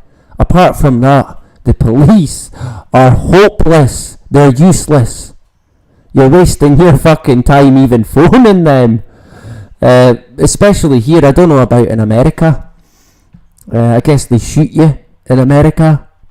Going by what the media says. Thanks very much, a dog named Boo. Great to have you tonight. Zach Hubbard, that was his name. Zachary Hubbard. Yeah, the Gematria guy. Interesting looking guy. Not that means anything, but I don't know. Yeah, he seems to be obsessed with the Gematria. And because I'm terrible with numbers and anything in general, I tend to stay away from the Gematria. I know nothing about it. Absolutely fucking nothing. I know that you can put words or phrases in a calculator, I think, and it'll come out with a number, and then people will connect that to something, and it is interesting. I do think there could be something behind it. Hard evidence, not quite, right? But again, it's red flags in my opinion. There is stuff behind it. Powell's books. I'm not sure of that, to be honest. Sounds like a great channel name. Well, there you go. Yeah, the non-educated delinquent. Look out for it. Fucking hell. If we get deleted, yeah, we'll go with that next, right? Surely that'll put people off. Let's not go to the non-educated delinquent for expertise on 5G. But no, let's go to him for his take on 5G. I never even said that much about it. There's other videos where I went for it a bit more. But I think that might have been on my older channel, to be fair. But I think now we will wrap it up for tonight, right? Thanks very much to everyone tonight. James in the house, Draga, Zoo Scott, aka. In fact, I think Draga. Next week I was thinking about opening a panel, and I think Draga wants to come on and discuss a few interesting things. If I remember correctly, I'm hoping I'm right now. I'm probably wrong. It's probably not Draga. I think it is though. So maybe on the Thursday next week, you could jump on if you're about, and you can fill us in on what you've got to share. But thanks for joining, albeit late for the time being, right? Of course, everyone's got a life to live even. I would much rather people were doing other things, to be fair. Don't be here unless you're at a loose end, of course. Yeah, thanks very much, Zoo Scott, and aka Solomon Kane. Great stuff. Yeah, and James as well. Fantastic. Did I miss anyone? I think it's the last of the warriors that are left tonight in the chat. We've went over 4 hours. Fucking hell. I think my voice is actually beginning to feel it. I need to go and get a drink. So yeah, we'll call it a night tonight. Thanks very much again to everyone. And if I missed you, I do apologise. Hopefully I'll get you next time. Sometimes you've got to hound me in the comments. Put it in capitals. In a big fucking exclamation. The warning sign. And I might notice it, right? But yeah, all good in the hood. Thanks very much to everyone. Lots of good comments, lots of interaction, quite a few different topics tonight. And of course, lots more to get into come Sunday. I'd imagine I'll be back Sunday night. It might basically just be a catch-up to see how people are getting on, because I won't be about tomorrow. Right, have I got something to go out in tonight? Out on even? I think I'll play that Stone Roses one again. I quite like it. And then maybe another one. It won't be too long after tonight, because I'll have to switch it off. And I like to switch everything off at night. I don't know why, but I like to, all the lights, all the switches off, right? Otherwise I won't sleep. I'll be tossing and turning. Is that fucking light on? I better go and switch it off. But there you go. Force of habit, I'm not used to it. Yeah, thanks very. I think who have we got here? Me and my big beach ball size titties. I love it. That is class, that. What a name. Absolute comical. Oh, that's great. Non-vaccinated lives matter. Of course they do. Damn straight. Beach ball. Titties. I actually had a mate at school called Beach Ball. That was his name. You can guess how big he was, right? He was quite a big lad. Beach. That's what we called him. Kind of went off the rails a bit when he grew up. In and out of prison constantly. I think he's in prison right now, actually. That's the way it goes for some people. And a lot of them, once they go to jail, they're in and out of jail their whole life. I know a guy who got jailed when he was 16. And ever since then, I think now he's a year older than me, 34. He spent most of his life in jail. I shit you not. It's fucking sad. It really is. They seem to not know any better. They're, I think, institutionalised is the name. I've seen it with my own eyes. It's crazy. But there you go. Some of them prefer being in the jail. They can't handle real life. It's like people in the military. They come out and they can't handle it. It's a shame. But that's the society that we're in, unfortunately. So yeah, thanks very much, everyone. Great stuff. Of course, everyone's lives matter. but they're going to come for us soon. The unjust, the sensible. We're going to be public enemy number 1, if not already, unfortunately. They're tightening the screw, right? So yeah, thanks very much to everyone. And Beach Ball, great stuff. What a name, right? Oh, that's class. That's made me laugh, that, tonight. Good stuff. So yeah, I think we'll call it a night. Have a good weekend, right? Don't let your guard down, no matter where you are.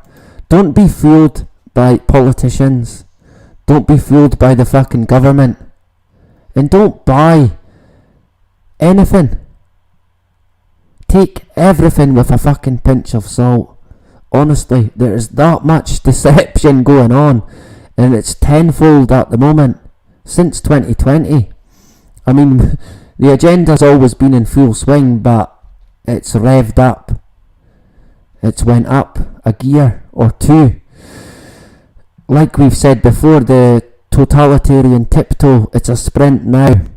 But of course, if you listen to Dan and his cretins, we don't live in a tyranny. There is no tyranny. Keep telling yourself, no tyranny. Shit, I shouldn't have done that. That was a hand sign, I think. There is no tyranny. That'll be me. I'll be on RV's channel in a couple of days. Fuck's sake. Look, he done an Illuminati sign. Fucking Freemason exposed. And he's 34, which is one number away from 33. Of course, hey, I'm having a joke about it, but I think RV is one of the best when it comes to that stuff, to be fair to him. A lot of people are like, well, that's not enough, and that's not enough. Some of them are fucking worrying. Some of the things that he called out, in my mind, say, well, yeah, that guy is worth a watching. The photo where the guy is standing on a ladder backwards, I'm sorry, but that is a dead giveaway. That is a red flag, if ever. That is not by accident. So, in terms of that guy, who I don't even follow, I would be a bit suspicious, to be honest. There was a few photos that guy done that made me think, yeah, I think RV might have a fair point, to be honest. So yeah, that is about it tonight. We'll go out on the cover, the Stone Roses cover, so I don't get a copyright and we don't get thrown off. So I might do that more. It'll be covers, right? It won't be the original song. So if you've got any requests for next time, or if you know of any good covers that you would like to hear, we can share it next time. I like to play music at the start and at the end. It's kinda what we do now, I guess. The live streams have kinda took on their own format as times went on, which is interesting. I do enjoy it.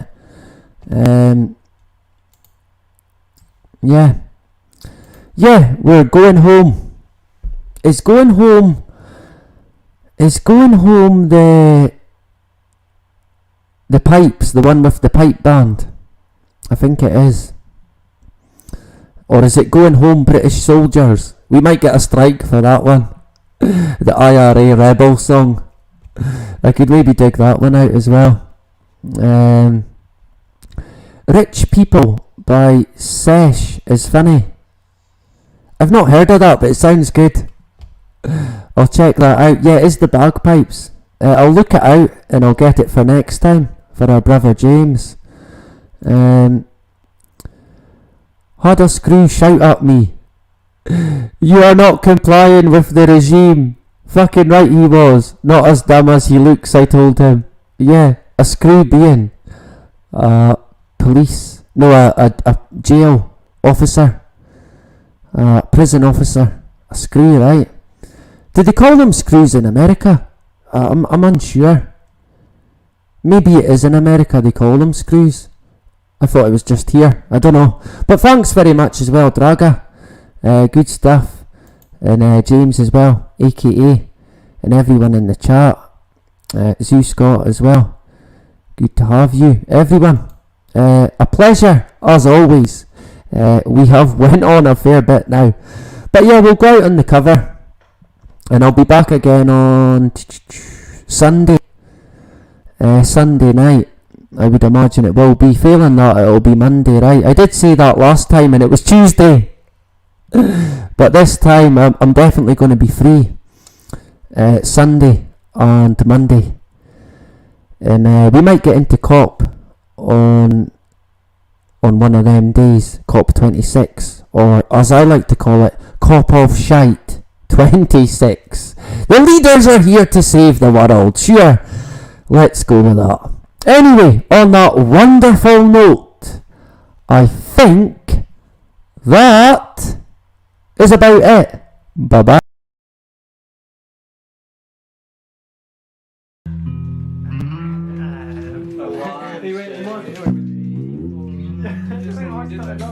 Is that what you want me to, though? Yeah. Start on the two. Camera rolling. Rolling. Can you get one clap on the vocal mic, please? Thank you.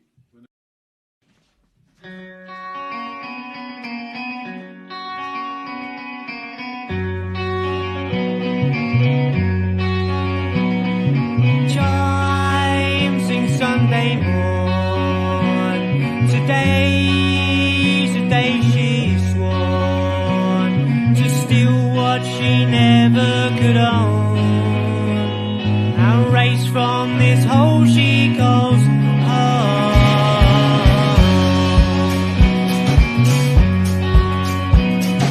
Now you're at the wheel. Tell me how does it feel? So good to have equalized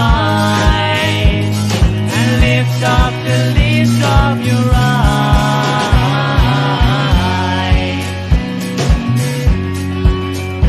As the miles they disappear, see land begin to clear, free from the filth and the scum.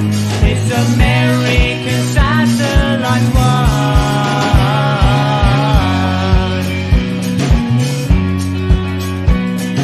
She'll carry on through it all. She's a waterfall. She'll carry on through it all. She's a waterfall. Seas people wine, the hills as old as time, soon to be put to the test, to be whipped by the winds of the west.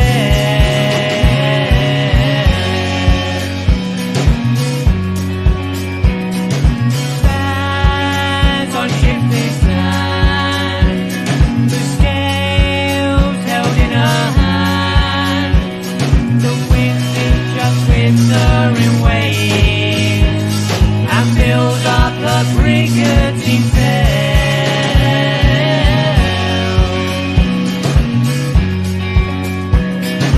She'll carry on through it all. She's a waterfall. She'll carry on through it all. She's a waterfall.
So do a little something acoustically. I know Foreigner, we always think of like the whole big presentation, but give us a song now. One of the classic songs we hear all the time.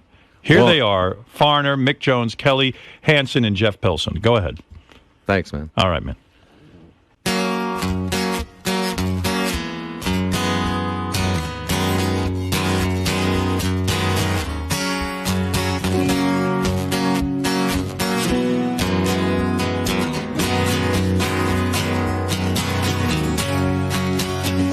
I would climb any mountain, sail across the stormy sea. If that's what it takes me, baby, to show how much you mean to me. Well, I guess it's just the woman in you that brings out the man in me. I know I can't help myself. You're all in the world to me.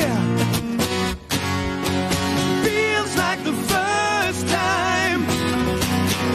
Feels like the very first time. Feels like the first time. Feels like the very first time. I have waited a lifetime. Spend my time so foolishly. But now that I've found you, together we'll make history. And I know it must be the woman in you that brings out the man in me. I know I can't help myself. You're all my eyes can see. It feels like the first time. Feels like the very first time, yeah, yeah. Feels like the first time. Feels like the very first time. Oh, feels like the first time. Yes, you know it feels like. Feels like the very first time. Yeah, yeah, yeah. Feels like the first time. Feels like the very first time. Won't you open up the door? Won't you open up the door? Yeah. 'Cause it feels like the very first time. Yeah.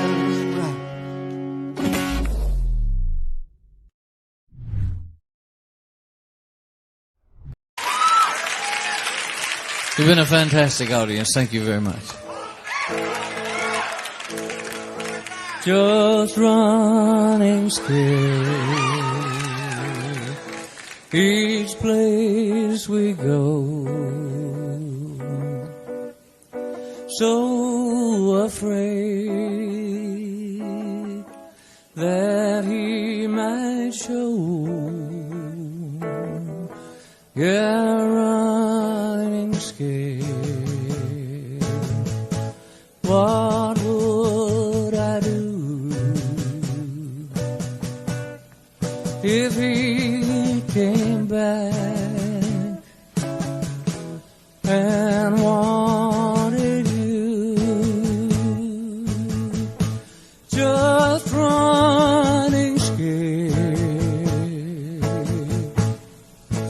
feeling low,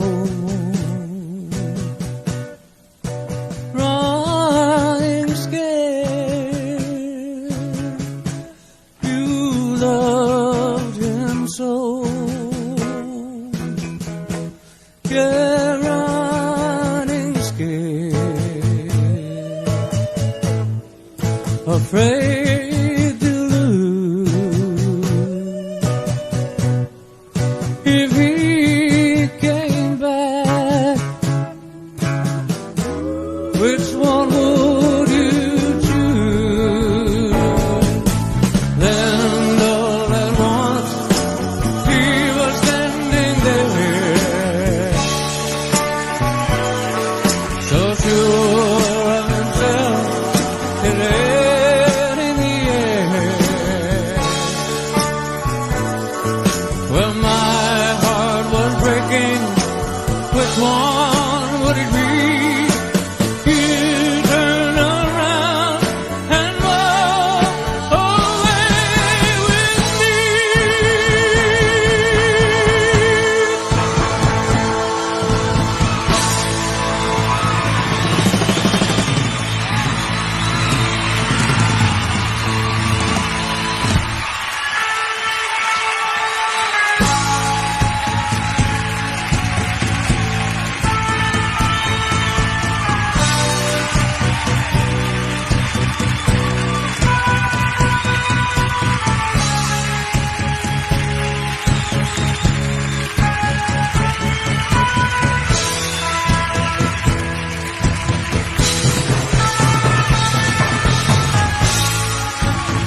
so sure of themselves, 'cause